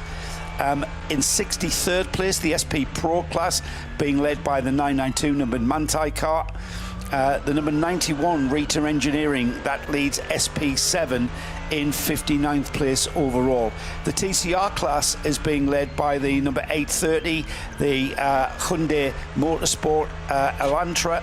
They're in 55th place. 48th place overall is the SP10 class leader. That's Pro Sport Racing's number 176. And then in Cup 3, they're in 43rd place overall. That's the number 962, the W&S Motorsport entry. SP4T are in 41st place overall. That's the number 50 from Max Kreuzer Racing. The AT2 class is in 38th place overall, class leader I should say. That's the number 320, the 4 Motors entry. RPM Racing with their number 777. That's the Cup 2 class leader at the moment, or the fastest one. They're in 31st place overall, and then just ahead of them in 30th, the AT1 class leader. That's the number 75, Max Kreuzer Racing. 7th overall is our SPX leader, and that's the number 81 BMW M Motorsport. And then SP9 is our overall leader, and that's the number 3 Winward Racing Mercedes. And that's pretty much how we'll keep everyone up to date with the class leaders as we go through the 24 hours on Saturday. But we'll keep you updated with the qualifying as well, because they are forming their grid as we speak, aren't they? Yeah, anything outside of SP9 and SP Pro and SP11, which I actually don't think we've got any cars from SP11 in this year's race. They're the GT2 cars, the modern version of GT2. But certainly all of the SP9, so that's 40-odd cars to start with, are eligible for top qualifying 1. We will see throughout these sessions, but kind of their place in top qualifying 1 is already reserved. Fabian Schiller had to deal with a bit of traffic through Kesselchen and Klostertal, and then he went by where the 19 Jan-Jaap van Roon Audi had its crash, and there's a big strip of now just quick dry and sand at the top of that very high-speed section. Thankfully not on the racing line, but it's just the last thing you need when you're about to hit the brakes into Stylestrecker there. Oh, just epic. Had a bit of a change at the top, too, in the last minute or so. The number 64 Mustang, Fabian Schiller, on board. Funny, I had him down in the number 67. Went second fastest. He just edged ahead of the number 1 Rover Racing BMW, but now he too has been trumped by another BMW. This time it's Marco Wittmann, the Schubert Motorsport M4 GT3. But talking in BMWs, you mentioned the top car in SPX as being 7th, Joe. That has dropped down to 11th, but it's such an interesting car. Entered by BMW M Motorsport, BMW M3 Touring 24H. Yes, Touring, it's the one with the estate car body. It's effectively built on top of a regular BMW M4 GT3 car, but with that body, and it's had so much attention. It was something that was done not as a joke, it was almost as a dream, and people, the response was so great, they went, I think we're going to have to do this, aren't we, guys? And it's these little anomalies that just keep things really, really interesting. And it's best time thus far with Hugo de Wilde on board now. May not have set time. It's very much in the ballpark. Just remember, we've got the number 3 Mercedes clear by 8.2 seconds, 8.1 seconds now after Schubert and Wittmann have gone faster.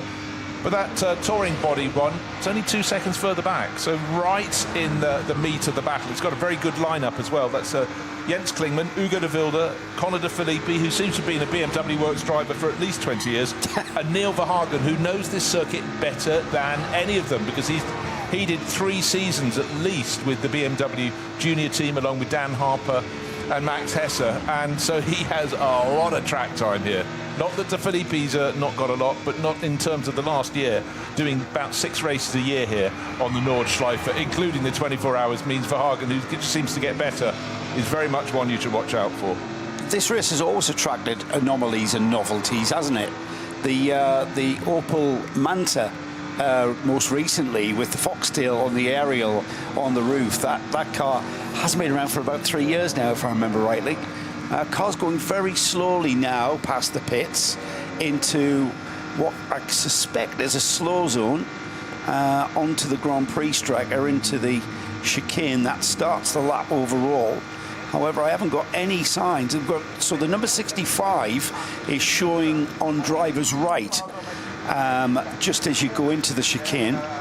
We've got a yellow flag at Arenberg, but I'm not quite sure. It must be the fact that we've got the number 65. That is, I'm just going to find out what the 65 is. It's one of the HRT Ford Racing Mustangs. Hubert Hout, Vincent Kolb, David Schumacher, and Dutch racer Colin Carasani. But clearly that's down the sharp end. The sister car, as I said, number 64, one of 2 sister cars, was well placed. It's actually just suddenly, in the blink of an eye, fallen down to 6th overall. We have had changes, and suddenly we've got 2 crews. Raffaele Marcello very much closer to the fastest number 3 Mercedes. Oh no, not anymore, because Fabian Schiller's gone across the line and gone even faster. But what I was trying to work out was he would have been straight into a yellow flag zone at that point, but I don't think it had worked its way as far back to the control line where it sits now. It was the Haug hook that was the affected area, so the right and the left first first corners. That was initially yellow, and that was the point I think Schiller came across the line in the 80 Ravenol Mercedes to do an 8:14.9. Meanwhile, the windscreen wipers are coming on halfway around the lap, so just something else to contend. But that time, 2 really quick times, 3 really quick times came in. The number 80 Mercedes to the top for Winward Racing, so bear in mind the sister car, and that number 1 BMW, Raffaele Marcello, still 3 seconds down on that great lap from Fabian Schiller. Marcello, Bruce, he'd been looking at the sector times. He'd have been thinking, in 18's on here, I'm going to be there. I might even pip this. And as he done, he literally got to very, very close with matching an 8 minutes 18. And then Schiller just spoilt his party, didn't he? Bosch, 8 minutes 14, and Schiller's come in the back door of the pits, by the way. Yep. He's brought in the number 80 Mercedes. And he must be going, is it raining out the back? Oh, what a shame, hey? Yes, job done. Yeah. That was absolutely perfect timing from Fabian Schiller. He had to contend with some incidents in his first run, and as I say, there was traffic through Kesselchen and Klostertal. Had to be relatively gingerly on the brakes for the approach to the carousel as well. But it didn't matter because an 8:14.957 was done on pretty much a green track, and it's not green anymore, and nor is it particularly dry in places either. So with 23 minutes still to go, although the track is clear again, how much rain is pouring and where, i.e. is it in all the crucial places, as another Red Bull-backed car. This is the 11th fastest Porsche for Thomas Preining, the 911 numbered Manthey racing car. But he has already had to suffer, well, some slow sectors. I'll still be interested to know what this time is. Might be better than the 8:28 that this car has already done to lift it into the top 10 positions in qualifying 1. Yeah, I was just having a quick look at Cup 2, which, of course, is the class for the 911 GT3 Cup cars, the 992 Porsches, and it's RPM Racing. Tracy Crowe, Nick Johnson raced together for at least 20 years. But over 20 years, Philip Hamprecht, but the driver who just set the time 6 seconds clear in Cup 2, Patrick Heisman, who obviously knows the circuit very, very well indeed. If it's a Porsche, tick it is. Put Patrick in, and the tall Dutchman will absolutely fly, and he's best in class. But, to look for his position, you have to scroll some way down, 31st overall. But, apart from that, he's got a car from the 81 class, the alternative fuel class, ahead of him, and he's got the SPX class BMW Touring, which is in 12th position. But that's a really good solid run from Patrick, what you'd expect. One of the cars that draws everybody's attention, in fact there are 3 of them from HWA. We've shifted back, Jamie Green on boards at the moment. It's a slice of the 1980s. It's the 190E with all the wings and things. It's reimagined for the 21st century. And the throngs around it in the paddock this morning, people are just drawn to it. It's wings and things and flared wheel arches and brilliant retro liveries as well. 1980s imagery, but 21st century engineering. Yeah. I think is how I would put that. It's great. Let's have more of them. In fact, let's do the whole 1980s DTM field as a silhouette formula for this race. As its own class in the 24-hour race. I'm sold. We'd call it DTM class, couldn't we? Oh, if you could bring the DTM catering, I'd be very happy. Those were rich days for people getting chubby. What we used to do into the 90s, when Alfa Romeo were competing, you go there for morning coffee, because that was all came Italian, of course. It was, and it was from Sandro Nini's brother's company, did all the coffee. Then you fancied lunch and you take your pick. Would it be Ford or would it be Opel? Afternoon tea, best cakes at Mercedes. It was a tubster's paradise. So this brand new HWA Evo R, effectively built specially for this race, has a 3-litre twin turbocharged V6 engine, but all the aggressive aerodynamics that you would associate with DTM in the 1980s and 90s, and fabulous to have 3 of them. Actually, this is the one I wasn't able to catch sight of in the garage and in the paddock. The Karcher sponsored car, which is now going to come into pit lane, and that has Adam Adelson driving it at the moment. But also, crucially, 2 sons of DTM stars in Sebastian Asch and Luca Ludwig in that car as well, number 62. And I don't think any of the drivers are sharing cars. We have Peter Ludwig in the 61. I think Adam Adelson is in 2 of them. Oh, you're right, yes. The 62 and the 63, yeah. So he's going to be sharing duties. And it might be the case of whichever is best placed coming into Sunday morning and, more importantly, Sunday afternoon. where he may focus his efforts. But, I mean, the priority has got to be to get those cars to the end of the race, and we'll see how they do. They are eligible for top qualifying 3 because they run in SPX, and SPX is one of those divisions where those places are up for grabs. So, in principle, only vehicles from classes SP9, SPX, SP Pro, and then the other 2 are AT1 and the absent at the moment, SP11. But they're all eligible to start top qualifying. And how well would those 3 HWAs do? I'm not anticipating any of them getting into top qualifying 3 because there are only 7 places up for grabs, but you never know. Yeah, indeed so. But if conditions keep on changing, I'm just trying to see where the best place of those cars are. But they're certainly just providing something different, which I very much like. Yeah, yep. 35th at the moment for Adam Adelson in number 62. Something different. Of course, the Dacia is still going. The Dacia Logan that's been with us for a very long time. I only discovered recently that... I'll have to have a very quick think. But a driver who I thought I knew a lot about his career, but didn't realise the first year was in a Dacia series. I'll have a little look. I think it might have been Christopher Haase. That's quite a little race car, that, when you get up close to it. Explain it. To describe it to people. Well, it looks like the road car version, and you'd think it's just like, you know, you've just slapped a roll cage in it and you've put some race tyres on it. It's not. It's got some pretty trick dampers on that thing, and it's got some pretty robust engineering going into the stiffening of that car. There's the rain board, as if the drivers needed that to realise what was hitting their windscreens. And you can actually see outside on the track now that there is an absolutely completely dry pit straight, but out on the track, the imagery that we're getting from out there is a very, very damp track, and you can see the tyre lines that were left there by the Dacia showing us just how wet and damp that is getting out there. And but this is what this weekend is going to be all about, gentlemen.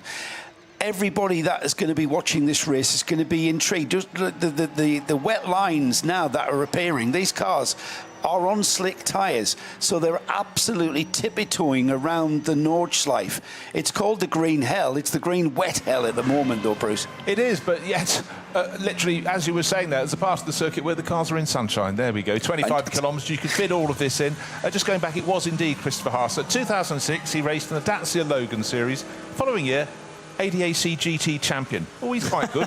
Year after that, 2008, GT4 Euro champion. So clearly, it got him going. I don't remember anything about the Dacia series because that didn't stretch across the UK. No. But it was a single-make entry-level saloon car formula, wasn't it, to get people? And the cars would have been. I can tell you now, those teams would have been tweaking those cars. The regulations would have been tight, so they would have been tweaking that marginal gain to increase their performance in every way, shape or form they could. Even angling the door mirrors towards it to shave a bit of aero from it. Get it up above 80 miles an hour. Yeah. yes, to get that up to 125k or so. Yeah.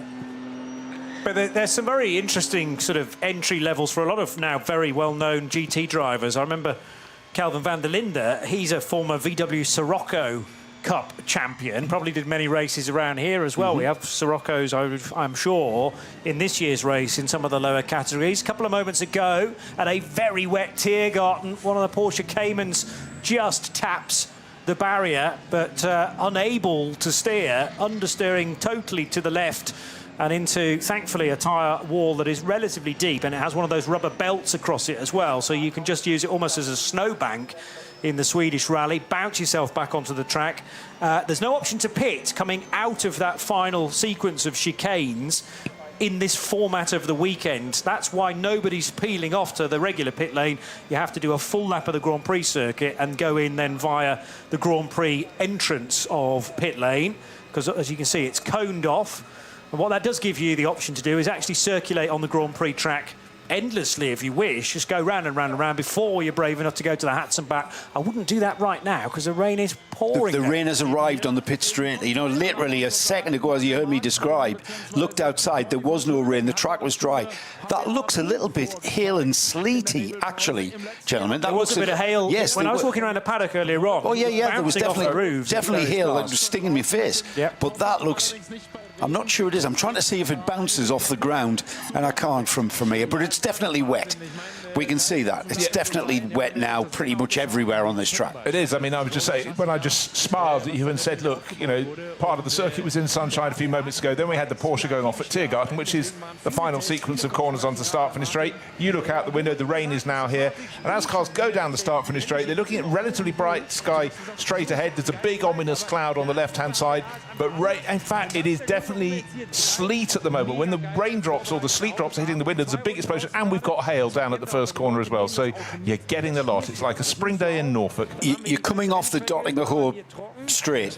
You're absolutely maxed out. You are top speed. And then picking your braking point is tricky enough if the track conditions are consistent. But add in that, sleet and rain, where the driver of that Porsche Cayman would have braked earlier than he expected to have to brake, and even then got caught out. Yeah. I'm glad I'm sat here. I do not want to be in it. You know, usually, I'd love to be out in a race car on that track. No. Especially with the weather we've got this weekend. Yeah, it's just imagine you've done 95, 96% of the lap, maybe almost slightly more, and you slide off even when you've made the extra caution.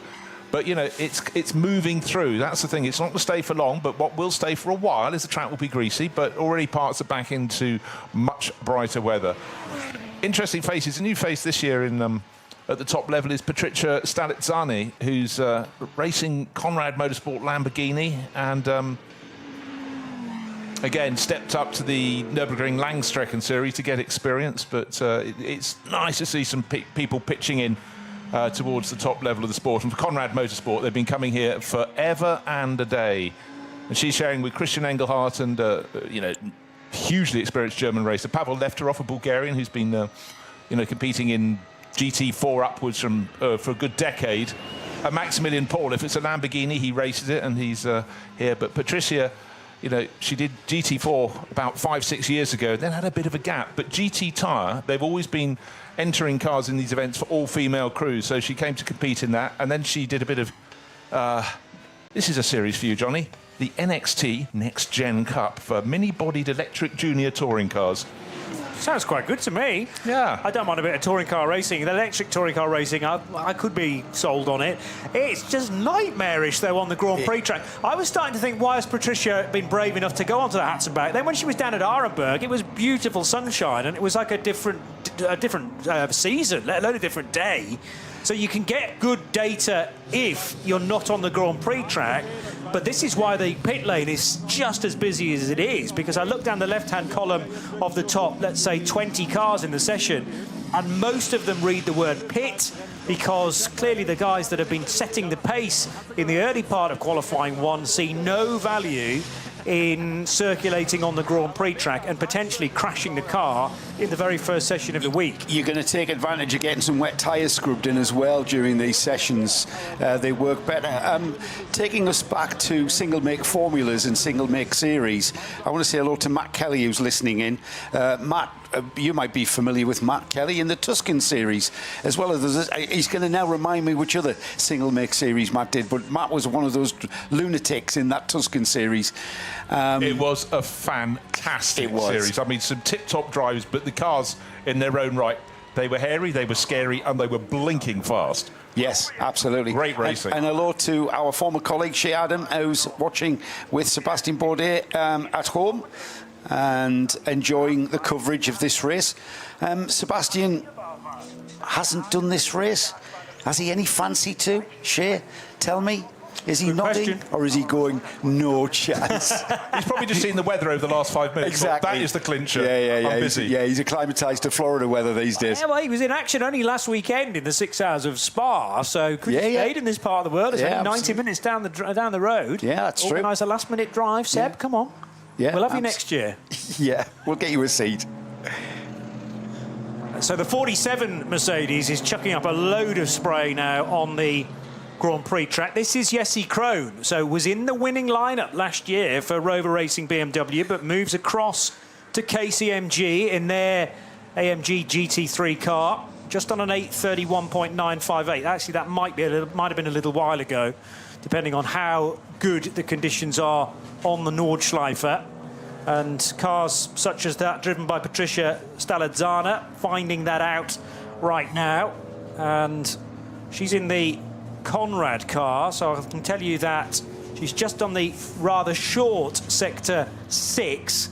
The track in this configuration is split into 9 different sectors, but some of them are very short, i.e. Sector 4, that in dry conditions might be as short as 10 or 11 seconds. And then we have the mighty Sector 7, which is sometimes 2.5 minutes. Right now it's north of 3 minutes. So I've never quite got to grips with how it's been decided to split it up in the way that it is, because they're nothing at all, they're not even sectors, but nevertheless useful for the different types of sector, I suppose, because the long one is known for its gradient change and its twisty nature as well. And if a car can be quick through there, then sometimes you might be looking at a podium finisher if it can be very, very strong through the mighty Sector 7. On the other hand, don't forget about the Dottinger Hohe, where straight line speed is so important. What is extraordinary, we've had 160 cars go out and at least do the in and out loop. 156 have set a time, but at the moment we've only got about 15 of them out on the track, and those are coming in to put on wet weather tyres. We've only got 8 minutes remaining, so I guess a lot of them would be coming in and go, that's this session. But there we were saying track time is everything.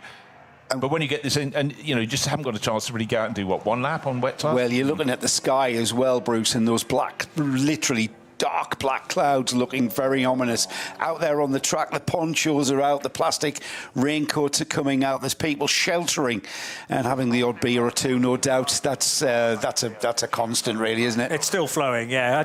Night or day, rain or shine, the beer will flow at this place. But one of the things I remember my first visit here, I did a walk around through Hats and Back, and I thought those are impressive. If you think you're good at camping, these people beat you. Time and time again, and over the course of the weekend I went on a second walk. I thought that fort's got a lot bigger, and it was being built out of beer barrels. As they got through them, it was another level. Then they built a balcony, and it was just the works. But when you look at the enterprise that goes into the vehicles, we were having a laugh a couple of years ago, weren't we? Flatbed truck, dry ice machine, a hot tub down below it, and overlooking the track at the Hats and Back, sitting with a beer in a hot tub. You can have other drinks, but it's not a bad place to be. The cameras on the live stream will show the structures that the fans will build out there. And when the weather's as inclement as it is for this weekend, it's genius. It's genius architecture as well. I remember, Johnny, can you remember the year we were out at the carousel? We were for the historics, and we were out there in the middle of the carousel hairpin, and it absolutely lashed down. And there was me, you, Trustwell, Jim Roller, and we were beckoned into one of these awnings. However, once we got inside the awning went off to like 100 metres down. It was conjoined with other people's awnings, and it was all just one big. It was like, imagine going into a Las Vegas casino and that being connected by a corridor to the next casino and the next casino. It was phenomenal. It was the TARDIS, basically, incredible. Wasn't it? A labyrinth of awnings and lots of beer. And we stayed there a while, if I remember. All week, yes. I think. Yeah. If you stayed there any longer, they'd have popped an apple in your mouth, put you on a spit, and put you on the barbecue, wouldn't they? On the rotisserie. I trying to say something, mate. I've been doing a salad option for a long time. I know, you're looking remarkably trim. I've got another vote for the 1980s DTM class. That comes from Chris Lazenby, who was at home watching, not at the event. He's the one of the series photographers, the 24H series, you remember. So we get another vote there. So we need to take this to the organiser with a petition. How many names do we need in a petition to get things actually happening? 3. That'll do. That'll do. More. We've got 4 then. Oh, we've won. Speaking of 3, the number 3 Mercedes is back on the racetrack. This is Lucas Auer now then for the 3rd fastest car so far. And Lucas Auer is the game plan here to get his 2 laps in. Well, he may only manage 1 now with 5 minutes left on the clock. But clearly they're brave enough to just test the water, I suppose. Cometh the man, cometh the hour. I'm not going to say that. Just too awful. You just did. Got away with it. But it's the only car of the fastest 16 so far to be out on the track currently. The next fastest is Jesse Krohn, who I've already talked about, in 17th fastest for KCMG in another AMG GT3, and also circulating just on the Grand Prix track is the Porsche 911 GT3 car from Gorian RT. That's a car collection prepared Porsche. They have a long-standing partnership with Audi, but do occasionally run Porsche 911s as well. And car number 4 is entered into SP9. And Lucas Auer, well, choosing deliberately to go across the painted section of the Vidal chicane at relatively low speed because he was coming into the pit lane, so just an exploratory lap there. I think that's scrubbing wets in, Johnny, to be honest. Yeah, They're probably getting the sheen, the sheen off the wet tyres, so that they are where they need them to be. There's no messing about with a really, really inoperable wet tyre for a good part of the lap. Certainly during the race, you want the wet tyre to be working, and they are going to be on and off wet tyres and slick tyres, or that we may find that. The conditions that are forecast are very, very similar to today, where we've had long periods of dryness, and then with blasts of wetness, and then the sun comes out, and the temperature goes to about 15 degrees for a moment, and then it goes back down to 8. It's great. You don't know where to look. Whilst we're talking about tyres, it's worth mentioning there is no control tyre for this particular race. It's still very much a standout in that you effectively use whatever tyres you want to according to your programme, and the number 3 Mercedes is running on Michelin tyres this year, as is the sister car at Winward, the number 80. But we have Pirelli, we have Yokohama, we have Goodyear, Hankook, and I've started a list that I can't finish because they're probably GT tyres, yes. Nexon. Nexon have been here in the past. Nexon. Did you say Yokohama? I think Yokohama I mentioned, yes. Engelbert? Oh no, that was 1950. Hoosier would be good, but I don't think there are any Hoosier tyres here this weekend. I've got a list of tyre manufacturers that are here, so I'll dig that out for tonight's session. Superb. I wouldn't be surprised if it's in double figures again. It tends to be. So yeah, we don't know which tyre manufacturer will win this race, and that's always a massive question mark. I think particularly in the fact that we're going to be using their wet weather tyres a lot as well. Who has built the best wet weather tyre? Intermediates, I'm not sure whether you can actually use those in this race. You can use, or you can hand cut or get a hand cut slick. The tyre manufacturers have sort of prepared one of those in the past for teams, so that is an option as well. But it really depends on how much of the track is wet at any one point. Yes, you can say, well, it's horrible on the Grand Prix track, which it has been over the last 10 minutes or so. But if the majority of the Nordschleife is dry, that's just the Grand Prix track's just a section that you're going to have to live with on a slick tyre, because the slick would be so much faster out in the countryside. And that's where the skill comes in, isn't it? That's where, the really superb drivers, the real sort of alien drivers out there really come to the fore. With black clouds continuing to descend upon various parts of this track, and only just over a minute of this session remaining, we do have cars that are coming out. We've got the Krohn, Tracy Krohn in the KCMG. Is that Tracy Krohn? Jesse Krohn. It's Jesse Krohn in the KCMG Mercedes, currently down in 70. They've ventured out. I'm not sure how far they're going to go around the track, as has the number 4. The Gorian RT Porsche. They've ventured out of the pits. Again, it might just be that they are scrubbing in tyres, with information coming in that the sun has come out. As the black cloud's gone, the sun will come out. However, Bruce, for this session, it's going to remain wet all the way to the checkered flag, which is only in about half a minute's time. Yeah, just remember, though, these sessions today, 2 hours in this first session, I believe it's 3 later on. It's just I've looked at it and forgotten it in the space of 2 nanoseconds.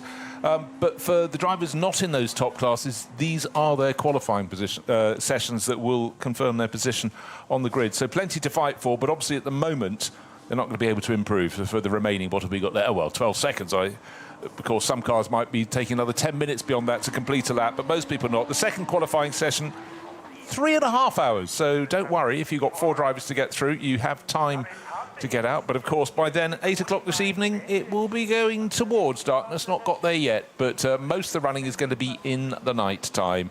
And so all the classes under the top 4 classes are doing their qualifying. But for the others, for the SP9 class cars, SPX, SP10, which is effectively GT4, this is their sighter. They've got another 3.5 hours starting at 8 o'clock this evening to go and get more track experience. But there's a little stop-start there, but it was a taster, I think, Joe, of what is surely going to come and repeat itself and go in different formations. We're talking weather. And I've just checked, Bruce, it's just after 9 o'clock for sundown. However, if the cloud cover is thick, that's going to be dark pretty much sooner than that. Maybe 8:30 we're going to see darkness, and certainly headlights will be fully on.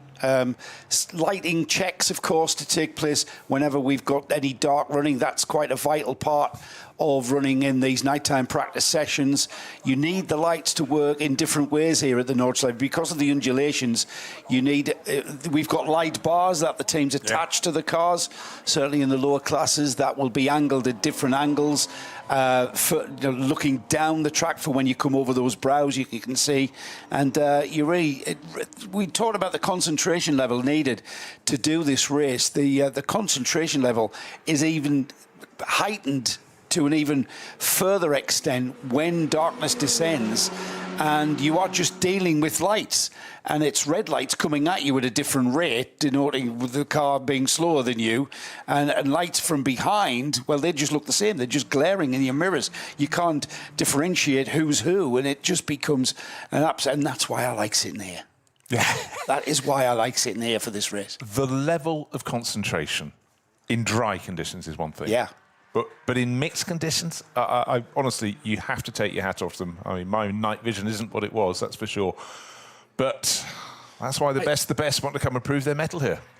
By the way, Fabian Schiller then, quickest in qualifying one with the 8:14.957. We just caught sight of the other cars that finished in the top 10. But the useful thing, if you are eligible for top qualifying, is that you get a flashing light. All the top qualifying 2 cars are eligible to be started with a blue flashing positional light. This is the Lumirank number that is situated in the windscreen. As you look at the car, look at the nose of the car, in the top left-hand corner is the Lumirank number, and that is allowed to flash blue if you are one of the quickest cars. That's a great warning for those cars that are a little slower in the midfield, that a quick car's about to come through. So Fabian Schiller, quickest, as I mentioned, from the Rover Racing BMW, car number 1. Then Lucas Auer, that was a Max Verstappen time, the 8:18.539 to finish 3rd in the session, ahead of the sister BMW from Rover Racing, number 99. Then Mantai's Grello car for Thomas Preining, who got it up to 5th position with an 8:21.7.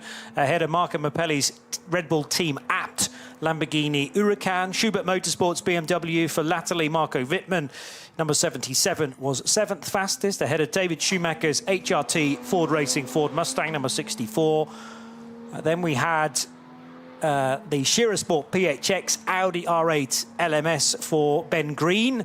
Most recently, number 16, was 9th fastest, ahead of Nico Menzel's Dunlop Motorsport Porsche 911 car number 17. And in the graphics, we are whipping through, well, already down to 60 cars, but some of the class leaders within the qualifying 1 section. SPX was headed by BMW M Motorsport and Conor De Filippi's number 81 car. Cup 2, quickest there was the RPM Racing car for Patrick Houseman in the treble 7. SP Pro was headed by Mantai's 992 car. That's the sort of inverted Grello car that is more green than yellow. Cup 3 headed by a WNS Motorsport car. Well, you wouldn't have necessarily got prizes for guessing that because there are a lot in that category, but 962 was quickest. SP10, which is for the SRO GT4 category, that was Hoffer Racing by Bonk Motorsport with their treble 8 car. TCR, the quickest there was the Hyundai Motorsport N car for Manuel Lauch, the 830. SP8T, Dual Motorsports, number 59, Aston Martin, quickest. And in BMW T40i, the exclusively 240i class, that runs on a controlled tyre, the Adrenaline Motorsport team, Manhattan Wheels, number 195, was quickest there. There'll be bound to be categories and classes that I've missed out on, but of course we will keep you filled in through the course of qualifying 2, which is the next session to happen today, and that is deliberately an evening session to prepare everybody for the rather hazardous conditions at night. So yes, we're going to have the weather, but we also run quite a lot of this race in the hours of darkness, and it's important to have at least one of the qualifying sessions. Ordinarily, we would have free practice during the nighttime session, but there is the option to go even faster than a time you might have set in qualifying 1 in qualifying 2. And that's just about the only evening session that is run. So it's going to be very, very precious for those that are wanting to set their car up, as you say, for headlight focusing and other crucial bits of setup that they want to try and get to grips with in the nighttime hours. It's usually a big jobs list for a nighttime session, Johnny. Back just before 8 o'clock, 5 to 8. Okay. You and I will we'll open things up. We'll see you then.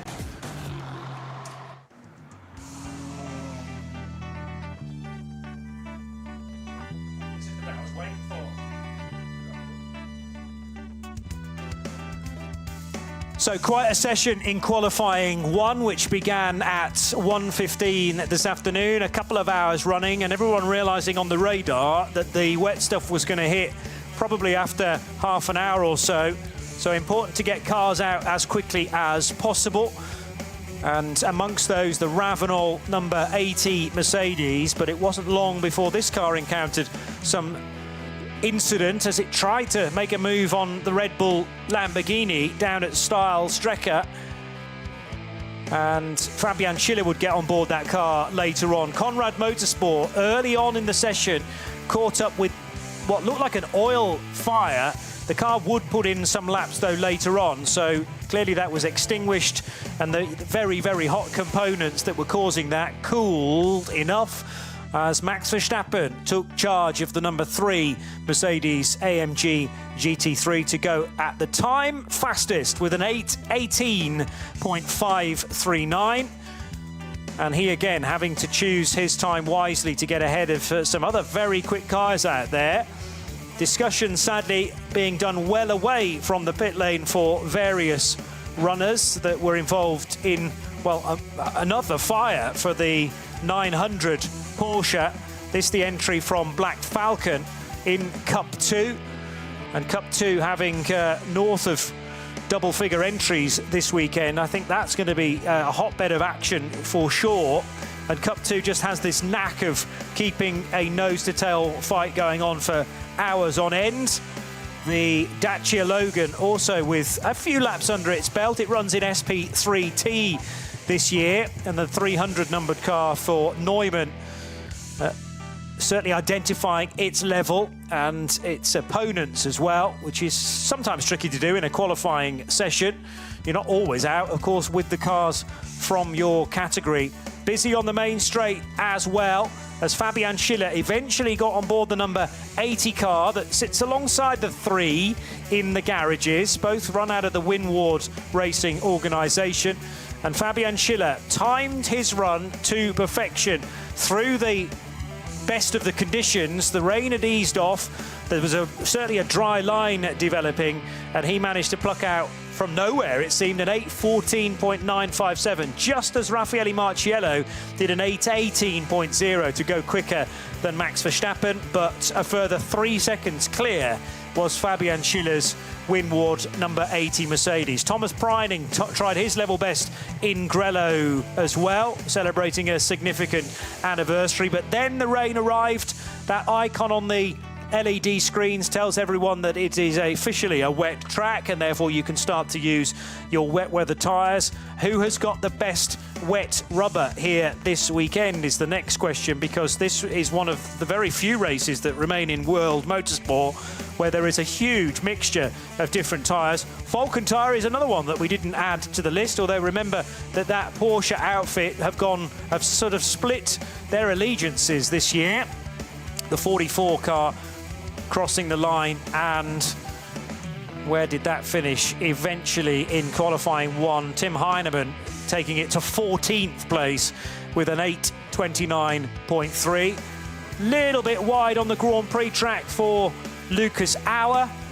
But to be honest, in the final 15 to 20 minutes of the session, it was all about scrubbing wet weather tyres in the Rover Racing BMW, hoping that they've got a very quick car to defend their title. Raffaele Marciello took that over along with Dries Vanthoor in the 99 car. And they finished second and fourth. We will see you later, though, for qualifying 2.